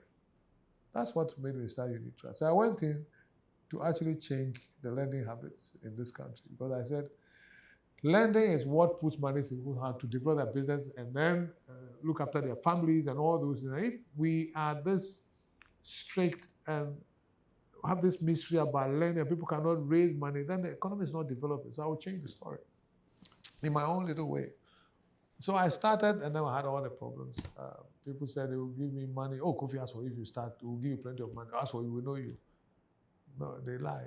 Nobody gave money. So I went to work with a shipping company in Tema in 1995 in the May and Glisby's office, and there was a Unique Trust office there in Tema. This was 95. So this is 90. No, a bit later. Yes, I got there in 95. Okay. Yes. So how long did you stay there? I stayed there. I was in the shipping company for a couple of years. Yeah. So we came there around 99. Okay. Yeah. I was there for a while. Yeah. Yeah. And so the company had already been how many years by then? When did you found? We must have been there for about 2-3 years. Okay. Well, the company started operating in 1997, and we grew rather fast because when people realized that we gave loans very quickly, even though we were expensive, they preferred us. There was a tagline, a loan in 48 hours. Yeah, that came later on, a loan in 48 hours. And people think it wasn't possible. And they came and they experienced that they could do loans. In fact, for some of the people that we knew, we could do a loan in 2 hours. Sign here, put this there, put that, go. Boom. But the caveat was that you have to pay, otherwise we come at you like we are crazy. And it was a legendary, we used to hate, was it myth or was real? Real. The way you guys used to come after your money. Me. I scaled people's walls to go and collect my money at night. And I taught my people how to do it. I heard this story about your guys coming to a funeral and just hanging around with their branded T-shirts showing that they are from UT, and then or you go to people's homes. Not really. I think the closest is that some guy came for money for a funeral or something like that, and we threatened them that if they don't pay, we'll go and dig their body. But it never happened. It never happened. We only threatened. He made him pay. Oh yeah, he would pay. And then there was one chief who took money, and there was a neighbor coming up in Chebi, and he was all ready to go. And I sent people to go to his hometown and tell him that he would never mount a palanquin once he's owing us. If he likes, you should try, but we'll bring him down at the Deba. And quickly he came to pay. But some of the things, they were not mere threats too. I mean, I was serious. Because seriously, I give you people's money because you have an opportunity and want you to realize that opportunity, and then you misuse the money, and you even come to us to tell us what's happening. What's the most terrible thing people said about your methods? That you were wicked? I don't really care what people say. What did you hear that amused you? Yeah, because the thing is, in all honesty, I gave the loans with a good heart. Mm-hmm. I wouldn't give a loan, people don't want to believe it. I wouldn't give a loan to someone who can't pay. Because when you can, we sit with you and try, and sometimes we extract the fast from you. Tell no, if you do this, it's better. Because I've done business before and also, no, have you checked it? Have you checked that? Have you done this? Now, this is your real situation. And I put it on paper for you. I said, you ready? This is the interest you're going to pay. This is the profit you're going to make. And we had even a formula which we called interest coverage ratio. Your profit should be at least 2 times more than the interest you are paying. Otherwise, it's not ethical for us to do it. We did all that. Now, when you give the money to them, it's their attitude and what they do with the money. And you want us to tolerate it? When we give you people's money, people's lifetime money, you are crazy. I'm not going to disappoint those people who trusted me to give them money.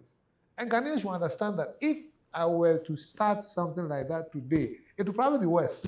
Because I've seen the Ghanaians are evil people most of the time. It's a strong word. Yeah. We are evil. I will say it again. We tend to be, not all of us, but there are a lot of us who are evil and they are self-centered. As soon as they get the money, they are thinking of themselves, not the plan you people have put in place to make sure he becomes a better person and is able to pay. They don't. Some as flimsy as his girlfriend needs a car. So he's coming for a loan. Yeah. So the main idea is how to get the loan and go and buy the car for the girl.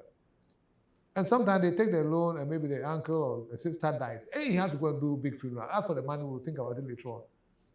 I'd like give the money for funeral or for your girlfriend's car. And you think I should let you chop people's money. And when you go for it, it's like, that man is wicked. And that day, and he even sees my house. You carried your house documents to my office. I didn't know you from Adam. So you confiscated some houses? Plenty. And we sold them. To get the money? Yes. You, assuming you sit down and say, I need money from Kofi Amoabeng or from UT. And you carry your property. I didn't know it from Adam.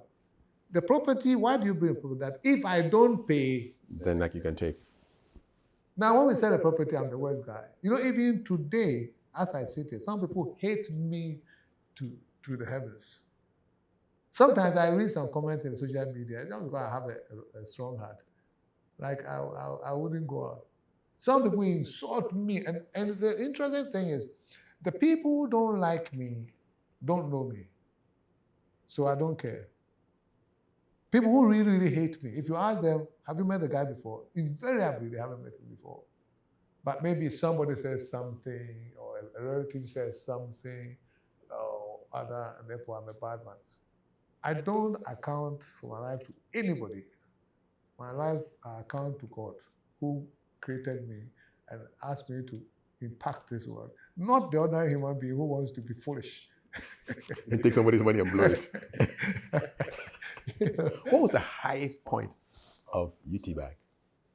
You know, the UT story, let's face it, the only thing, take me out of it, it was a great Ghanaian story. Started in Kantamanto, 3 people and myself, with almost nothing. Anybody can start that. And we built it with systems, with right culture, respect for people, respect for community, respect for environment. And we create a business, and legal business. You can see UT's account year by year by year from 1997 up to when it was closed down. The financials. It's not people who make money through some means and all of a sudden they become millionaires. No. You could see UT's story.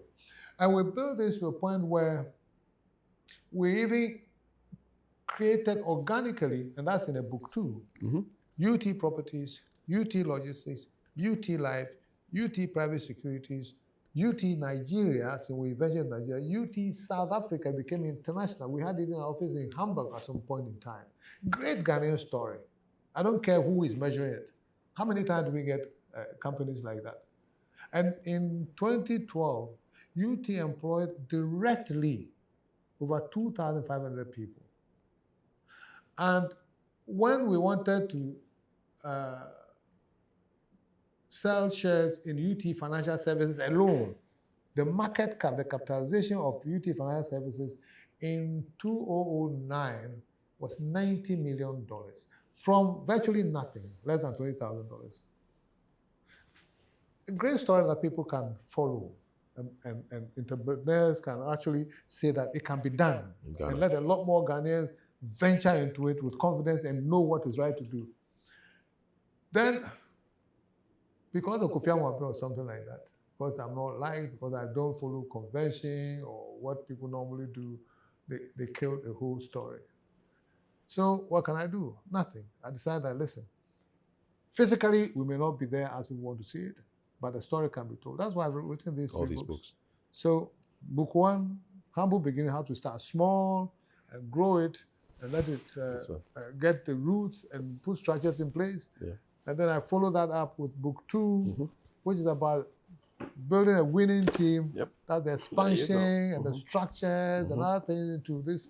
And then finally, the book three, which is about the bank. That's what most people want to hear about. Faithful decisions. And I call it faithful decisions because it's all about decisions that we had to take at the time. And it's very interesting. We took a decision, even though we didn't like the banks, to become a bank because at the time, the pressures were that we have to actually look at becoming a bank or staying at a non-bank financial institution and lose the bank. And then, of course, we grew too fast and therefore we lost the culture, amongst other things, among processes and product procedures and so on and so forth. The main thing I would say that when we lost the culture because of our numbers, then we were looking for trouble. Well, I read a book by Yuval Harari, an anthropologist, talking about Homo sapiens. The book is called Sapiens. And it says, in every human endeavor, when you create a culture and develop that institution to the figure of 150 people, reinvent yourself. Yeah. Instead of reinventing ourselves, we carried on to a figure of almost about 600 with the same culture. It's not possible. But I didn't know that at the time. I would have probably done some reinvention. You had this legendary customer service thing that if we called the number, you picked up. Yeah. My number was at every, listen, at UT we had transparency. And it had to be led by me. I mean, any culture or any tradition must be led by the top person. And I had this transparency. The point is, when you wake up in the morning and you say, I'm going to work, what are you really saying? For me, it's like, I'm going to be of service to humanity. That's what work is about. So I go to work and people want to see me and I must make sure everyone sees me and I see what I can do to solve their problem. So I had, to your point, I had my number in every reception across the UT offices. And it says, if you are dissatisfied, call the CEO on this number. And it's this same number. Yeah. The number that you have, that I call you on. Yeah, I've had it for over 20 years. The interesting thing is that people didn't believe it was my number. So they'll text? They won't text. They won't call. They wouldn't call? No. And sometimes they'll call to just check if it's me. So they'll say what? They'll call and say what? So okay, one person calls and said, so who is speaking? I said, oh, but you called. So why are you asking who is speaking? He said, no, I'm trying to tell something. You, who are you? And I said, Amoabeng. He said, hey, Master, where you tough? And I said, what can I do for you? He said, it's okay. He just performed an experiment. Yeah. And that happened quite a few times. Yeah, quite a few times. They just called to make sure that it's you. Why didn't they believe that you were the one who would pick up? It's not normal. And sometimes people are coming to see me and they expect to go through protocol. And then you come and they said, oh, he's there. And you go there and you see my PA and said, I'm looking for something. He said, you pull their head and say, oh, there's nobody, go. And they come to my office thinking they are going to meet a secretary or something. And here I am. And I see people enter my office, see me, eventually start shaking. You're shocked. Because and one guy, big guy, looking at me and I said, and I got a bit scared. I said, it was in the evening. I said, what can I do for you? And he was just there. And I said, I think I'm in a bit of trouble today. Then he started stammering. He said, I came to book appointment. I said, appointment for who? We're here. He said, to see CEO. I said, but I'm the CEO. He said, yes, sir. I said, I beg you, sit down. Don't Relax collapse on a bit. me. You want some water? So in the way we've been brought up and our expectations. You did things in an unusual way. Yeah, but in all these things, I did it for love of humanity, for love of people. I mean, my staff, the ladies, I had to hug them, and it was even a bit of a problem. If I don't hug some of them, they come and give me one that 1 week now. You haven't hugged me. You haven't hugged me. You have to hug them. And these are some of the married people and all that. But at the same time, I had a policy that you couldn't have relationship with any UT staff. And again, I had to lead it. You know, they were beautiful men UT. Yes. But I locked myself. One time. Yeah. And I can say, I never, ever slept with UT staff. And please, I like women, but not in my workplace. And I sack people for engaging in those activities. And my HR used to ask me, how would you know? I said, don't worry, I'm an expert in it. When it happens, I'll know. And it happened, and I sacked some people. I'm not saying nobody did it, but if it's consensual and you hide it, fine. But I don't want a situation where some lady feels he slept with maybe the GM and therefore she's better than the rest, or the GM is this and that. Destroys the dynamic. Yeah, I just don't want that. And if I wasn't doing it, who are you to do it? That's where the authority comes. So me, the owner, founder of the company, I have disciplined myself. You come and get some job to do, then you are bringing your something. No good work. No, it won't work here. Did you employ any family members in the business? I did. I don't mind people employing family members in their jobs. My policy there is that if you cannot fire someone, don't hire them. So if you know that a family member comes to work and you cannot fire them when they do something wrong, don't give them a job. But I mean, I can fire anybody, which again is not the expectation of most people. So I hired some of them and sacked them. And I had a lot of wahala for it. In the family? In the family. They called you? Did someone do? Yeah. They called me and people would come. They said, hey, my chief came to my house. I still didn't agree. My family head one that was interesting. So when he came, I was fed up with it. And I said, do you know that this guy you are fighting for, if I keep him and he brings the company down, if he asks you to come, I wouldn't have money to give to you because the company wouldn't be there. So if I keep him, we are risking our own future. So I'll have a solution for you. And he said, yeah. I said, what? Family head. I said, well, the easiest one is take me out of the family and run your own family. I won't be part of the family. He said, hey, Muso, as is in a taboo.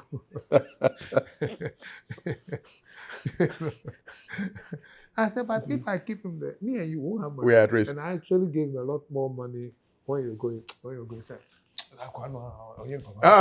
had won him over. So, I mean, these were the good times. But when did you get an inkling that something was happening to the company that you built with your friends, your partners? When was the first inkling? You know, we had problems when we became a bank. Now, one thing is, I never aspired to be a bank. Never. I actually made a statement in public that we would never become a bank. Now, we went for a strategy session, and the strategy session, someone dropped the issue that, why don't we own a bank? No, at the time we had property, we had logistics, we had all these utilities. Let me just digress. Yeah, sure. I think one problem that I had, or mistake that I made, was that everything we created, I kept the name UT because of my transparent attitude. If I had called the Yah Properties, Akusia Logistics, Abna this, people would have hated me that much because it was like, people were that passionately against you for growing? From nowhere. People said I even had juju. I used to go to India and do juju, all sort of stupid things. But so that's by the side. But so somebody said that, why don't you have a UT bank? And the idea was, to have a bank within the group, right? And I saw it as very, very feasible. Not that I wanted to be a bank CEO, but if you have a bank, you have a logistics company, right? So financing LCs and things like that, and loan for clients and everything, I could see clearly the synergies within the group. Holdings, properties, real estate, financing, and all those things. I could see it clearly. So we debated, and somebody said, but you said you'll never become a bank. I said, no, you didn't listen to the guy. He says, why don't we own a bank? It was not about we become a bank. Becoming one. Then there was something too that hit me. You know, even though we had been successful, we're not professionals in anything. We're just loan officers and loan collectors. And it hit me that if we should become a bank, immediately we become professional. We are bankers. Mm-hmm. And then the whole world is open up to my staff. You can decide you want to go to treasury management, retail banking, corporate banking, so more options, risk, whatever, and then learn and get into positions. Mm-hmm. That bought me. So I said, okay, fine, we will pursue this bank idea. So then we put UT Financial Services on the market, on the stock exchange, and raised $27 million. It's all in the third. Yeah.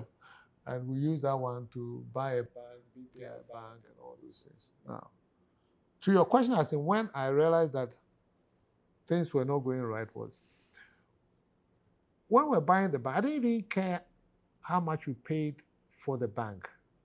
Because with almost nothing, we'd be able to create this holding company with a lot. So if we have a banking license, can you imagine? Possibilities were there. Yes. And I could see how it would impact all the company. Maybe it was lost in a lot of my people, but so when we bought the bank that we bought, one, wasn't doing well. That's why we could buy it anyway. Mm-hmm. Two, it had a culture which was opposite to our culture. It had a culture with Malaysians dominating the blacks and not respecting them and all sorts of things. And we had a strong culture of openness and love for each other and all those things. So when we got there, I said, we have a problem. The problem is bigger than what I thought. So I had to now move a bit away from my UT staff and devote my attention to the bank. These people so that I could win them over into our kind of culture. And tradition. And that was tough. But I believe that, you see, sometimes when you have achieved, then hubris comes in. You can do everything. You think, we'll clear it. So even though there were the problems, so I saw the problem, I saw we got to the bank, but I didn't admit it to myself that, listen, this requires serious solution. And I said, listen, here it is. Let's go. I would love them and show them, they will convert and see that there's a better way of doing things. But I never changed, actually. Most of them didn't change. A few of them changed completely and they were lovely to work with. But they were unionized, for example. UT Union had never, ever come into anybody's mind. You could walk to me and tell me anything. Why are you going? So you're in a union. Exactly. Yeah, direct. You know, and I was trying to tell them, listen, it's a new era. You can come to me and ask everything, but they said no. And I understood them. And then, no matter what you did, we had also the conflict that I couldn't resolve completely. The UT staff were really very confident people. They said, we bought the bank. Yeah. So we are the creators or whatever. And then the bank people say, you people don't know banking, so we will show you now that we are bank. But something that I missed. When we bought the bank became our bank. And we branded it to UT Bank. So at some point we had UT Bank, UT Financial Services, which is exactly what we wanted to do. The capitalization of the banks or banks at the time was $7 million, which was 7 million cedis at the time. Yes, 1-to-1. Then just at that time, Bank of Ghana raised the minimum capital from 7 million cedis to 60 million cedis. That's crazy. No, so here we were. We have a bank which is seriously undercapitalized. But we had UT Financial Services that had a bit of capital in it. If we should invite the investors to come to the bank, we've lost the bank. Yeah. Because with 7 out of 60, you don't have any say in it. No. So then we bought the bank and wasted so much money and we can't own the bank. So then, and this some of the fateful decisions we had to take. If we should keep the bank, the only way for us to keep the bank is to merge UT Financial Services to bring the capital into the bank. Which was already so there. We can have a good percentage of the bank. The question is, we're doing the right thing with UT Financial Services. We're not sure about the bank. Can we do UT Financial Service business in the bank? Of course you can, because lending is basically for the bank. It's just a part of banking. So then we took the decision that we should merge the two, so we keep a bank instead of financial service. Because even though when I went somewhere and I said, I'm the CEO of UT Financial Services and CEO of UT Bank, even though the financial service was worth a lot more than the bank, they wouldn't look at the financial service. No, they look at the bank. You're a banker. So we believe that we could do financial service business in the bank, which is doable. But so if you remember, when we became a bank, we said UT Bank still alone in 48 hours. Exactly. Trying to say that we haven't changed. We're doing our things there. I remember that. But that also led to a lot of problems because with the regulator? Where were the problems coming from? The problems were coming from even the processes. If somebody comes to the bank to do normal banking, who attends to them? We are not bankers. So at a point in time, we had 2 managers in the branches. One for fast loan, UT Finance, one for banking. So you can see we are already getting confused. This was my headache. And then the cultures clashing. And the people who came in, it's only the bank that came, but we also hired a lot of people from outside because we needed quality bankers. So we needed head of risk, head of treasury, head of So you went poaching? Compliance. We went poaching, paying a lot more than the people had fought to bring the bank into place. And of course, there was dissatisfaction. I've actually chronicled this in the book. All this. Yes. So the time I realized that I think we're beating a bit more than we can chew is when I walked into a BPI bank. Because when I got there, instead of UT where when I get there, people are rushing to come and have something to do, all of them were disappearing from the corridors into their rooms. And I remember the first day, I stood there and said, everybody should come out. And they came out and I held a meeting right in the corridor. And I said, I came to work with people. What kind of people are you? And I came so that we can survive and build you back and this and that. And I talked for about 30 minutes standing on the spot, my first visit to the bank. And I was trying to assess how big the problem was. Of course, I had overconfidence, that the hubris thing, that, oh, don't worry, we'll turn it around. But it never went away, and it ate at us slowly, and to the point where the UT culture had been diluted because they saw these people as taking advantage of what they had built. And therefore, even those solid UT people had even changed. Did they start leaving? No, not. Yeah, some of them started leaving. But the change in terms of, some of them have started stealing. People who I could count on 1,000% with my eyes closed. Instead of stealing? Yeah. I remember a time when I set up a control team to go around seeing why some of the loans are going bad. They came back and then some collateral signed on by the area manager that the collateral was a story building. And when they went to check, it was a swampy area. Nothing.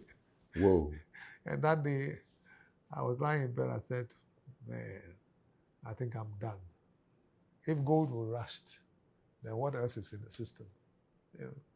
That is why in 2015, with all sort of things, board issues, and, I had to tell my board that, listen, I think I've stayed too long. And we're trying to restructure in every place except restructure at the top. I think it's time for me to step down. So you stepped up. So I stepped down. Who took over from you? One Simi, who was the CEO at the time, took over from me, and I said, okay, let's see if new pair of hands and new set of eyes can change the story. And that was 20 months before the bank finally was collapsed. When you stepped away, what did you go and do?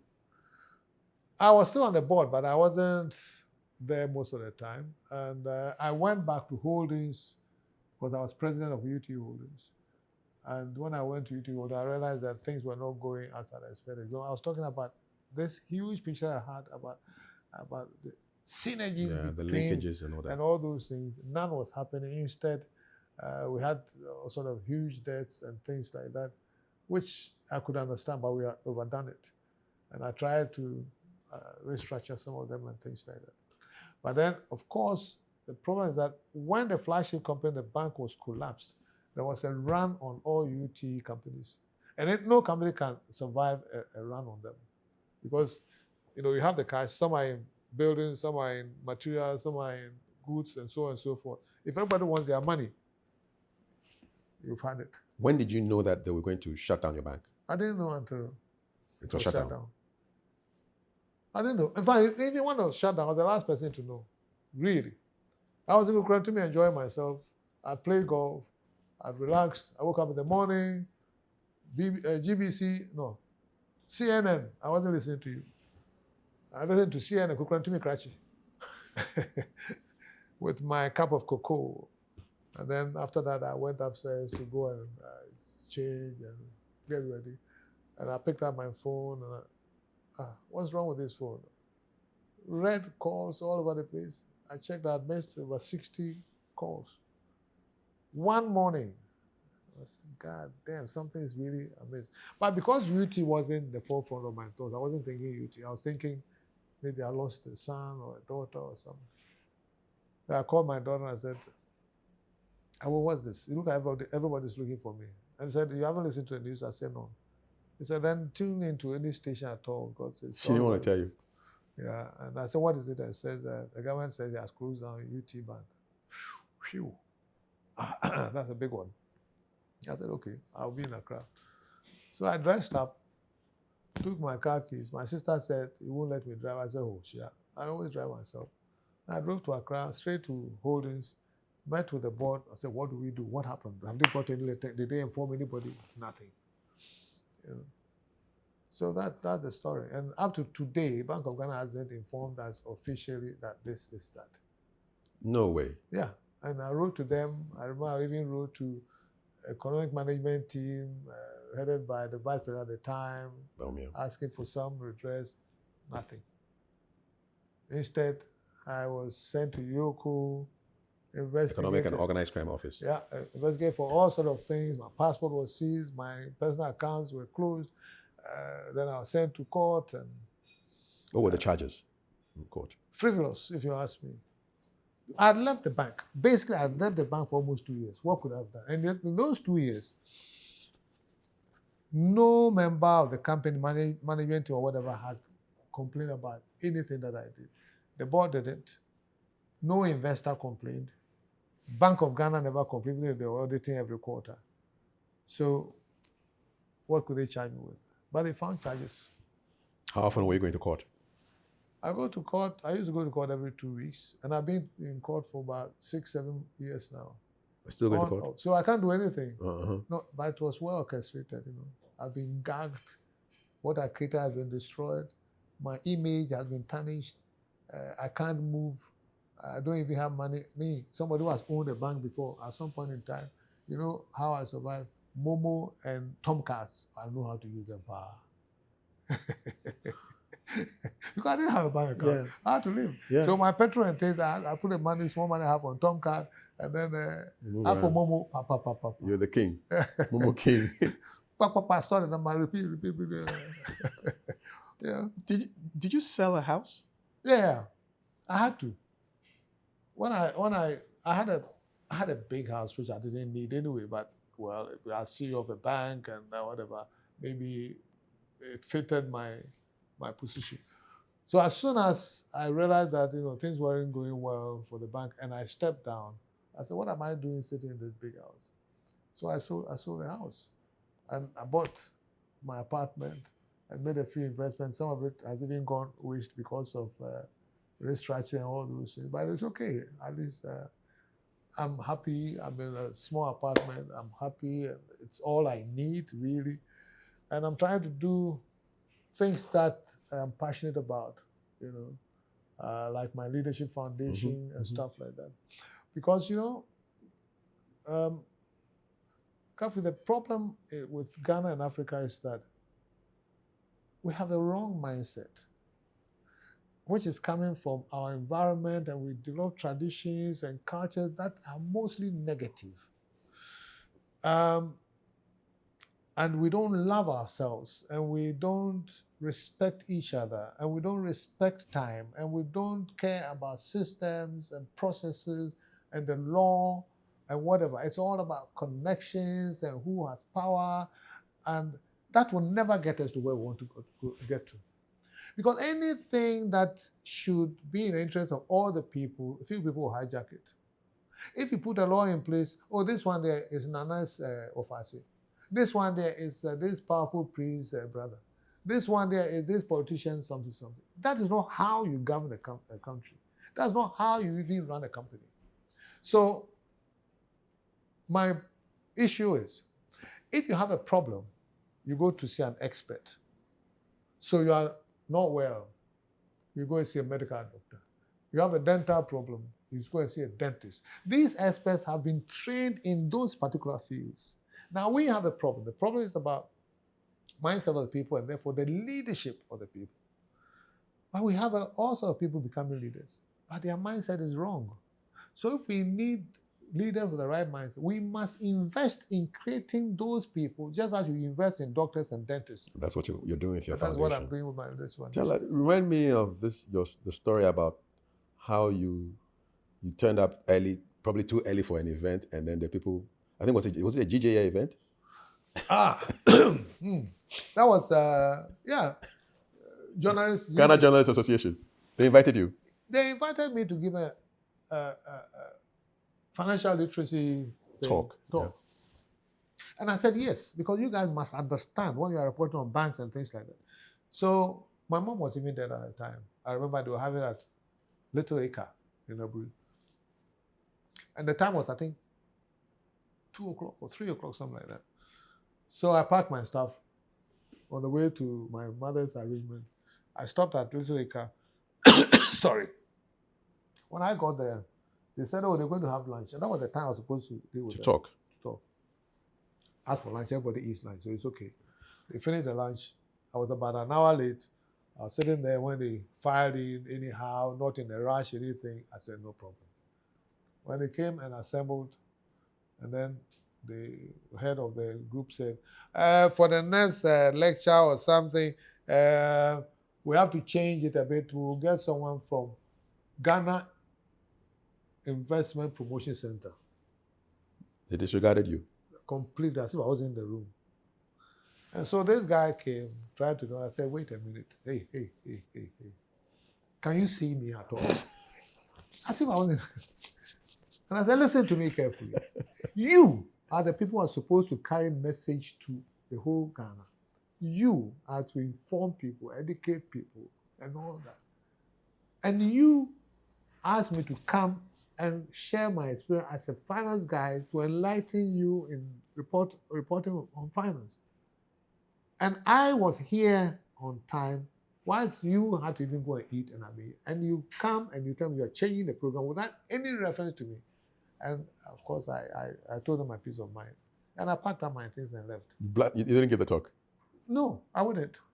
They were not even ready for me. And because they had access to the media, come and see. I don't respect people. And then I think I've made it, therefore I don't care about people. And I'm so arrogant. I said, me. What is there about arrogance? You that had to come and wait for you to go and eat before you come and see me. Who is more arrogant? But of course, I didn't have the mouthpiece to challenge them. Mm-hmm. So for a long time, GGA people didn't like me at all. But I didn't care about it. So long as I was running my company and doing the right thing, I didn't need them for much. So, to your point, in this country, when you do the right thing, you are an endangered species. Mm. Even look at classroom. If you are bright in your classroom, yeah. Oh, they go against the crabs want to bring it down. Yeah, bring it down. Teacher's pet and all that stuff. You are before and all sort of things. Yeah. It's in our nature. But for the country to develop, you need a leader who sees through all this and says, me, I'm taking you here. And you actually go according to plan, and I'll discipline anybody and everybody, and the laws and the rules and the regulations are for everybody. I mean, take UK for a simple example. You are not supposed to park on double yellow line at any point in time. King Charles will not park there. Mm-hmm. But here, if I go and park on a no parking lot, and somebody wants to correct me, hey, do you know him? Captain. And that's it. How do you run a country like that? I think Prince Philip even had a speeding ticket. Yes, the father. Yeah, the father had a ticket. Yeah. The father. And there was one also for not wearing seatbelt or something. Yeah. King Charles or something. The laws work. But here, we will not allow the laws to work. And it takes a leader who is different, but that leader, Ghanaians will not like. Ghanaians will not choose. That's the problem that we have. But at least with my leadership foundation, I'm grooming those kind of leaders, putting them in the system, at least like casting your bread upon the waters, so that you can give hope a chance. Because if we don't have those kind of leaders, we can never, ever get the narrative altered. I'll explore your foundation in a short while, but I just want to find out from you, who are your favorite leaders from business, from politics, from whatever area of life? The ones that really inspire you. Ghana, all around the world. Who are your leaders? Well, I think there are a lot because, you see, right things are done in places like the Scandinavian countries and in Europe and other places. But it's because their mindset is right. So I find it difficult to answer your question. For example, take Mark Zuckerberg. Facebook. He is not a great leader compared to me, right? But he happens to be in a system where the mindset of the people is right. So he found a great product. And then he formed a company. Everybody knows what they're supposed to do. And they do it. So they do it. So he's billionaire, extraordinary, and a great leader. But leadership is not that difficult. Let me put it that way. Leadership is difficult in our part of the world because our mindsets are wrong. Let me give you one example. In those countries, Europe and America and things like that, when your child is in the house, the child knows that at age 18, they are leaving the home. Your child. And at age 18, the child comes to you and says, thank you very much. I'm moving out. I've got a job here. Or da-da-da. Or if they are staying, can they share in the rent, electricity, and the bills? That's what the child will tell you. Side story. So a friend told me the story today. He said his son turned 18 recently, and the son said he feels very responsible now. He's going to leave home. And his father said, where are you going to get the money from? But he didn't have money. He didn't have money. So how is he going to go? But in this country, they have money, planned it. of course. Now, if you want to compare it to here, somebody, you know why I'm laughing? I won't use Accra or anything. So somebody finishes even university and goes to work and gets retired at the age of 60. Then he hasn't got a house. So he brings his things, a few things he has, to his family house. Yeah. Now this house is for all of us. Yes. Me too. This is my room. Yeah. At age 60, he's now coming home. When people are living at 18. Responsibly. So it's the mindset of the people. Ours is so wrong. How do we change it? It can change from the leadership. Let me give you a very simple. Now, changing it requires a few things. Start with time. Right? Time. Make sure you are the leader. You are on time for every event and you insist that everyone is on time or they are punished. Maybe punished is a heavy word. I think former President Mills used to close the doors after the time. Nobody could enter the room again. Yeah, if he did that, was right. But the point, that's the way to see. The thing is, I don't want to mention it, but if the president decides, I'm not going to be late for any function, any subordinate minister or whoever who is late for any function will be sanctioned. Listen, there was a minister who was supposed to be sworn in and she didn't turn up. I beg you. That one, I will never understand. So say I didn't hear it. I didn't understand it myself. Say I didn't hear it. Because you're supposed to serve your country. Exactly. She turned up late. She didn't come. Sorry, I don't want to do that. Please, we are not doing politics here. No, I couldn't believe it myself, man. But she got sworn in later on. Okay. I think he went to swear herself in with the family, so I don't know why they brought her back. But I don't have the reasons why it happened. But I can't see any reason apart from the fact that if you are not well to come physically, I can understand. But any other thing won't be good enough. So time is a key thing. We have to master time. Use time. Now, when you start, the thing about time that most people fail to realize that time defines everything in this world. Your life is really defined by your time. Because when they say you are dead, it means your time is finished. Time is up. And those who are not alive don't have time. So they are not part of us. Yeah. So your life is really your time. So if you're able to be disciplined about time, you are almost 90% there. Now, when you learn not to waste somebody's time, it means you learn not to disrespect people because their time is their life. Now, when you let people learn to respect people's 5 minutes, 10 minutes, they will automatically think about it when they're getting corrupt. Because in actual fact, money is time. Not time is money. Money is time. Because money is people's time they have actually applied in creating the money, right? So if it gets to a point when I respect Kafui that, hey, Charlie, Kafui is coming in 5 minutes. If I'm taking Kafui's money, I respect to the extent I'll think about it a little bit. And then secondly, apart from time, let the systems work. Don't see, the leader should act like a linesman. A linesman in football, he doesn't look at faces, so No. he looks at the lines and the toes and the shoulders. And then as soon as I cross, you say, Allah. Before you see that maybe it's Messi or Pele or somebody, the flag is up. But here, because our leaders are coming from political parties and they need money and favors and all sort of things, they can't do that. The people who can do that cannot be in politics successfully. So by the time you become a leader, you dare not be a linesman. Because people will call your attention. The referee will call attention that this man, let him pass. This man, let him pass. He's not offside. Let him go. The referee will call and say, like, don't put your flag down. So what's our way out? It's like we're in a catch-22 situation.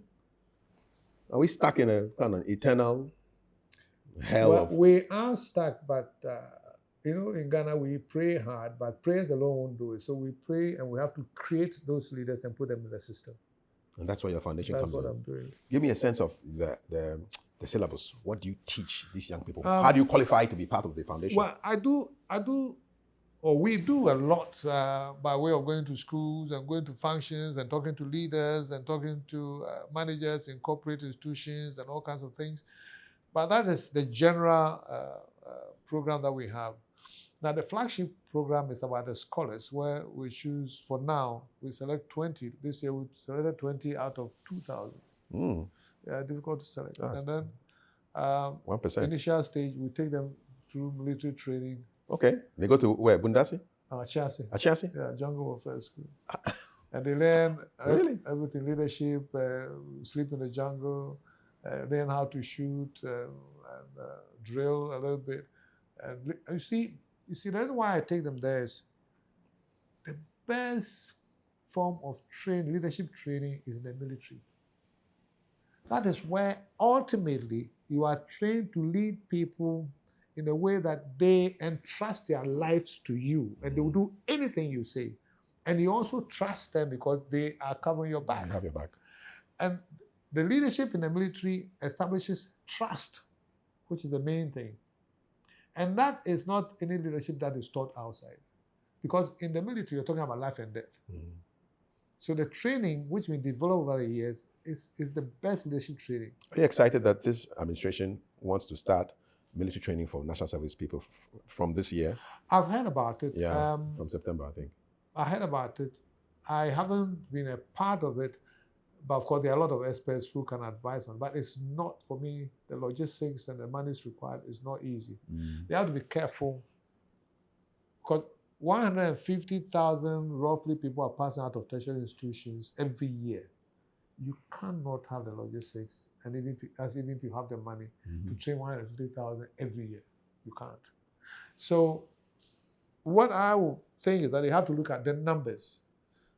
Maybe not everybody, but then who? Then the duration. Maybe not 1 year, not 6 months, but how long? The 2 weeks, is it 1 month? And therefore they look at the budget and look at the numbers and the duration and strike a balance somewhere. But certainly it's good that a lot of our young leaders experience military training. Okay. So your scholars are ahead because they're already doing it as part of the training, correct? Yeah. And then what else? Apart from the military training, what do they do? Then we have boot camps which I go with them. See, people need to see some kind of giants or people have made it, being ordinary and being with them. Sometimes people see me and it's like they think I'm some kind of God. I don't know what that mentality comes from. But when they are with me, they see that I'm very, very normal and nothing changes because you achieved a little bit of something. It all changes their mind. So I'm in the boot camps with them, and we also give them mentors for 1 year.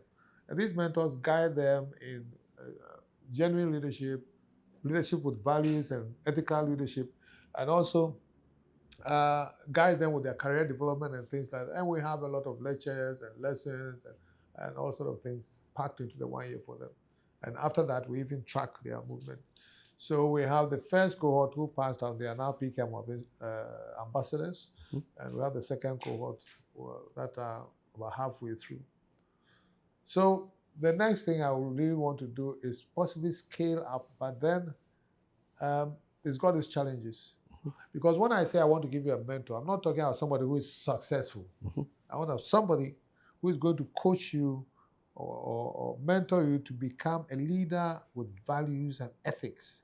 That's the essence of it. I don't care what you actually do, but that you have the ethics of loving humanity and trying to give back to the system, because that's why we're here, to make this world a better place. It must be fulfilling for you to do what you're doing now. This is better than UT. For real? Yeah. I'm more passionate about this than UT. See, UT, the call was to change the lending habit of this country. And we did quite a bit. So in that instance, it was a success because you changed it. I see people now offering loans in 24 hours. Oh yeah, let them do what they can do. But so now the picture is bigger and it causes me sleepless nights. It is about how we can get eventually, with God's blessing, a leader who can change the narrative for Ghana. That's a huge task. It is. I don't think I will succeed as in get somebody in my lifetime, but at least I'll die a very happy man knowing that I started a crusade which could possibly change the narrative. And then I've told you a story about me and my grandfather. Tell me. So my grandfather was rich, was Ohineba Kofi Amoabeng, royal, respected and everything. And when the Ghanaians were fighting for independence, Kwame Nkrumah and Dankwa and things like that, he told people that Africans don't know what they are asking for. When the white man leaves, Ghanaians will suffer. Everybody was saying, this noble person, when we want self-governance, look at what he's saying. He called my father and said, if I raise my voice, they will even insult me because it looks like the euphoria is too much. They want independence. Me, I'm going to die. When I die, I'm going to wait for you if there is life after death. And come and tell me whether I was right or wrong. So I was drinking with my father one day. I was quite old. Soon after that, my grandfather died. My father told me this story. He says, that man was a clairvoyant. He knew what he was talking about. Because look at the way Ghana is being run down. I'm going to tell him that, Charlie, Jobo, or you are... Take your stone. Take your stone. But I will tell him that he should give us a bit more time. So we should wait for you. By the time you come, maybe the narrative will have changed. But as for me, I'm going to tell him that, So I can imagine what conversations your father and your grandfather are having if there's a life over there. So they are waiting for me. So about 10 Please stay with us a little 10 bit years longer. ago, Please stay with us a little bit longer. I'm not going now. So about 10 years ago, I was with my son in London in a posh hotel, and I said, Kweku, I don't know when I'm going to die, even though I don't think I'm dying, but let me tell you this story. So I told Kweku the story, and we laughed about it. And I said, we are going to wait for you, because what I'm going to tell them, they will see that my grandfather was a wise man. The baton keeps going down, or the chain? Yeah, it's getting worse.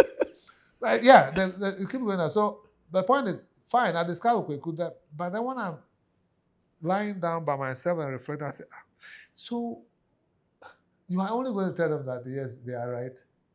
You've got to change it. Won't you do something? Yeah. At least go and report that. We're on the way to do something. Yeah, I think we're on the way because I started something. Something. And that is why maybe I'm so passionate about the foundation. I'm certainly going to tell them that. Yes. So far, my grandfather is right. And there's this beautiful human being, the king of Kushia.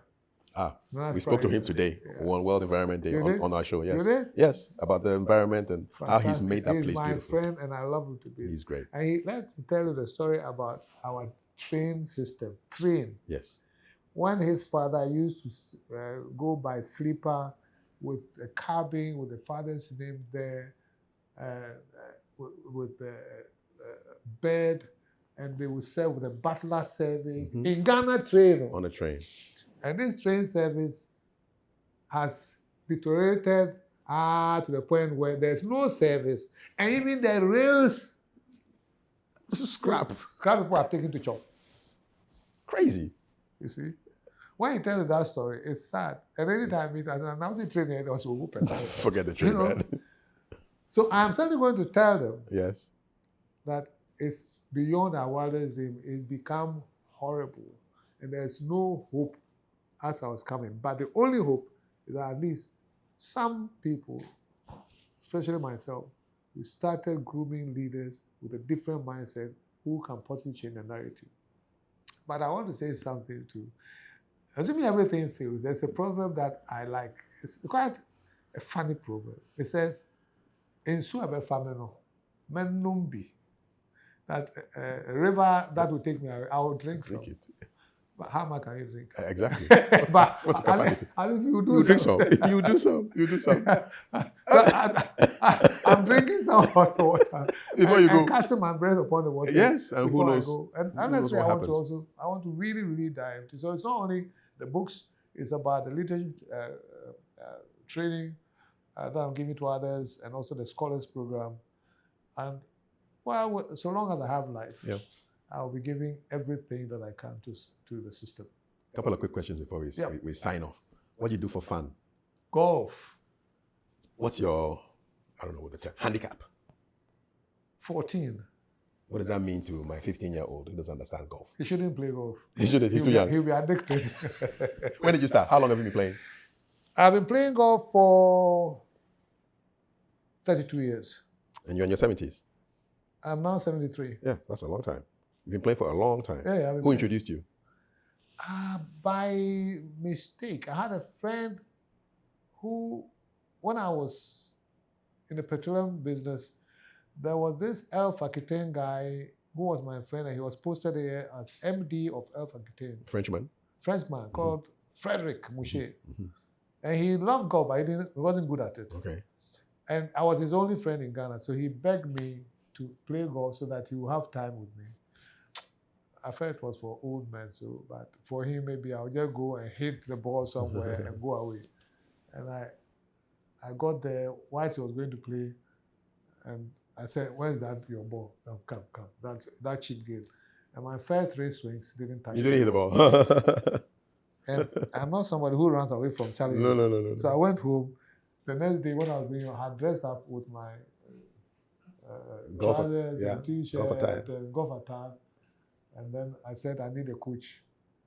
And they said, someone recommended a coach, but he wasn't there. And I had a guy called Paul Tete, old Paul Tete. And he was a very good coach. He became my friend. And he taught me golf. And anybody who says he plays golf, doesn't like golf, I don't think he knows what life is about. You have a course in Kukrantumi? There's a course in Tafu. Tafu Research Institute. Oh, yes. Okay. The golf course. So you go there. How far is Tafu from Kukrantumi?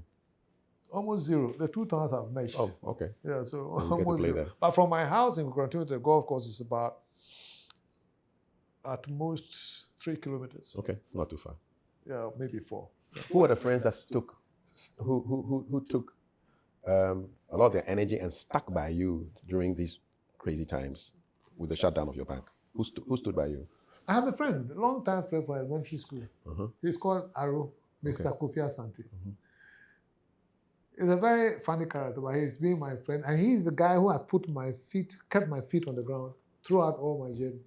Because any time there are issues and things, I go back to Kukrantumi and he'll sit with me and insult me if he wants to insult me and tell me all the nonsense that he wants to tell me without apologies, without a go, nothing. And I love him to bits. Boom, like that. Yeah. He used to tell me at some point when I make a mistake or he thinks I made a mistake, he said, "When you say Unyeska, no Jimmy's." Meanwhile, he hasn't got money. But he feels free. Oh, yeah. I guess everybody needs a friend like that who can just tell you stuff. Yeah. He will tell me everything as it is. You know? What surprised you most during your troubles? People. I believe I'm quite easy to relate to. I don't think of myself highly. I'm quite humble. I'm not changing or anything. People may see me like, but I'm really not like that. Do you feel I'm like that? No. Okay, You're good to talk to. I'd be surprised.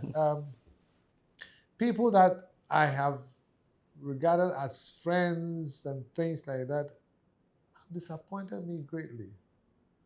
And it looks like they came close to me to get what they could get and know what I was worth and realize that, after all, and therefore let's ditch him or something. It's I don't have time for negativities. That is me. So you can do things to me. That's what you scheme to do. Okay, it's between you and your God. Me, I move on. And I have too many blessings that I can't recount for me to think about bad things. That's what I tell people. Because even after UT and everything, people that I expect will even ask, Chief, how are you? They don't. No. Since the 2017. Yeah. You have people who have never spoken to you. For whatever reason. And people that have really, really bent over backwards to help. Not just clients there, but it was business. But staff, we had a great relationship with my staff. But there are a lot of them who check on me, who are elated just by seeing me or hearing my voice. But there are some that really surprised me. But I think maybe it's their own guilt feeling of the thing that they did or continue they did for the bank to come. I don't know, because I can't understand why all of a sudden they can't even come to me. And when you bump into them in town, what's it like? When I don't like somebody, and when I only keep my distance. But then when I meet somebody that I suspect is being funny, how long is it going to take? 3-5 seconds. Hi, let's say we are okay. And done. You're out of my life. So I'm not going to say, hey. No, I don't have time for it. And I sleep very well. I sleep 8 hours a day. Sometimes I go on the bed, boom, 7 hours. I don't even 10. It's good for the health. Yeah. And I see you in the gym, man, on Facebook at least. Oh yeah. I work. No. I work out. Today I worked out. You worked out. This week I've worked out twice. Okay. Apart from playing golf about 3 times or 4 times a week, I go to the gym at least once a week, sometimes twice a week. And I must say I've been blessed big time. Yeah. I'm healthy. You look great. I'm a happy person. And I think it's the way that I live. I live very simply. I tell people I have one shoe, they don't want to believe it. My shoe, if you see the black one. Yeah. Like the boots. Yeah. I know it. You know it. I have one watch now that caveman gave to me, which I don't even wear. I'm sure Tony is not too happy I don't wear the watch, but I'll try and wear the watch. I see a nice big caveman clock on your wall. Yeah, I have one car that I drive myself. I don't care much about clothes. Interesting about I don't have one cloth. Cloth? Like the one to wear to funerals? I don't have one. You don't go to funerals? I'll go with my black shirt. Black shirt. If you don't like it, you can ask me to go away. What is that? I'm not coming. Because you see, let's face it, wearing cloth is an art. Yes, it's not easy. No, it's not. And when you've taken a bit of whiskey or 2 Guinness, the glove is not going to work, man. The glove is rather wearing you. Why don't you wear some sneakers or some shoe and then put on black shirt and go free? I remember I went to some funeral and we're queuing up going to greet, and then there was a lady who was emceeing the program. Then he said, "Hey, there's trouble with this. That was me. That was you. Because people had gone with their clothes and then chains and things like that. And here I was Simple chat. with my shirt and going through and greeting people. And he saw me say, hey. Is the band coming back? I don't know. Okay. It's a good answer. I guess you're asking me that because I think in the NDC manifesto, and the president also said that you look at the banks that were shut down. Yeah, that were unlawfully closed down or something like that. But first things first, I mean, we are in court. Like I am in court. Still in court? Yes, I'm in court. I told them I'm in court. I've been in court for about 6 to 7 years now. Mm-hmm. For somebody in court, you can't call and say, we'll give you a bank back to you. I mean, you have to follow due legal process. I mean, people say, hey, have they given you the bank? I said, they can't give me a bank like that. So you're in court against who the state against the state versus Prince Kofi Amoabeng and others. Incidentally, the first accused is not the governor. I'm the fourth accused. So I happen to know the governor quite well. Yes. So he's also going to court? No. Oh, he's now absolved of all his charges. Which is really, I mean, he went through a lot of personal thing, went through a lot of hell for nothing. And therefore, I'm happy that, he's been absolved and he's doing a great job as a governor too. But I guess the rest of us, we have to look into our other charges and see if the judge will rule that the Attorney General will say they don't have a case or whatever. Until that is done, I don't see how the president or anybody will say that, come and let's discuss your bank. Yeah. Because we must see where you stand legally with the process. Is it the same judge that has been the same judge since? Nice judge. But I think probably there was a bit of, because MPP was in power and they obviously didn't like me. The judge probably wasn't free to take a dispassionate position about it. But now I think with the current dispensation, I think the judge will rule dispassionately. When's your next date? Legal. When's your next court date? Next court date we are in June, right? So I think July 3rd, something like that. You go alone? I go with my PA for company. Okay. My PA. What's the biggest misunderstanding that people have about you? Actually, I don't care. You either like me or you don't like me. Either way, you don't care. I don't care. Talking about that, I was reading some comments. I don't know why I don't read comments about my posts. You just post and go? Yeah, my PA will post it. And then you go. That's it. And then one guy said to someone, the fool. I say, hey, oh, wow. This is a bit hot, but I did that one. I said, the man might be very foolish to put this in. So if you don't like me, just don't go to my page. That's all, exactly. Why are you doing that? Go to my page. And then somebody says, all sort of funny thing. Somebody says, NDC has come, therefore he's dancing because he believes that he's a thief and he's all sort of thing. If you don't like me, why go to my page and go and put comments? But I don't care. Because you see, you need to be humble, and I'm not better than the next person. That's my policy in life. And in any case, I'm not worth much. Because if you look at even Ghana, we are about 35 million, right? I'm only one out of the 35 million. Divide one by 35 million. It's zero. So you are nothing. But we think so highly of ourselves and we think the whole world belongs to us. Meanwhile, we didn't come with anything. We're going to die taking nothing away. We don't learn. We don't reflect. We don't appreciate the goodness of the God who put you here. And we don't do things that will please the Creator. We think about ourselves. We are lousy people. and we do foolish things. Hating people and bringing people down and enviness and all. It's not necessary. It's not necessary. I'm a very happy person, I tell you. And I thank God that He's made me that way. And my own main focus is how I can inspire people, change the mindset of people, let them see reality, and let them also see their role in this world as coming in to impact this world, to make it a better place with whatever they acquire in this world. What kind of music do you like? Sack. Oh, you're a sack man. And Kofi Kenata. Okay. Yeah, but I like a lot of jazz. If I'm alone. Okay. Yeah, then I'll play a lot of jazz. Okay. Sport? Golf. Why are you asking? Apart from golf. Number two. What's number two? You see, I tend to like sports that I take part in. Okay. I can watch football and enjoy it. I can watch cricket and enjoy it. You want to be part of it. But I want to be part of it. And golf gives me that satisfaction of being part of it and getting the exercise and enjoying the game. So I don't only watch golf, I play the game. That's why golf is way, way above all other sports for me. Okay. What would you like to see written on your tombstone? Don't give it. I don't care. I don't care. you want I don't care, or you don't mind what's there? I don't mind what they write. You know what I was about to say? I don't give a. I'll be there.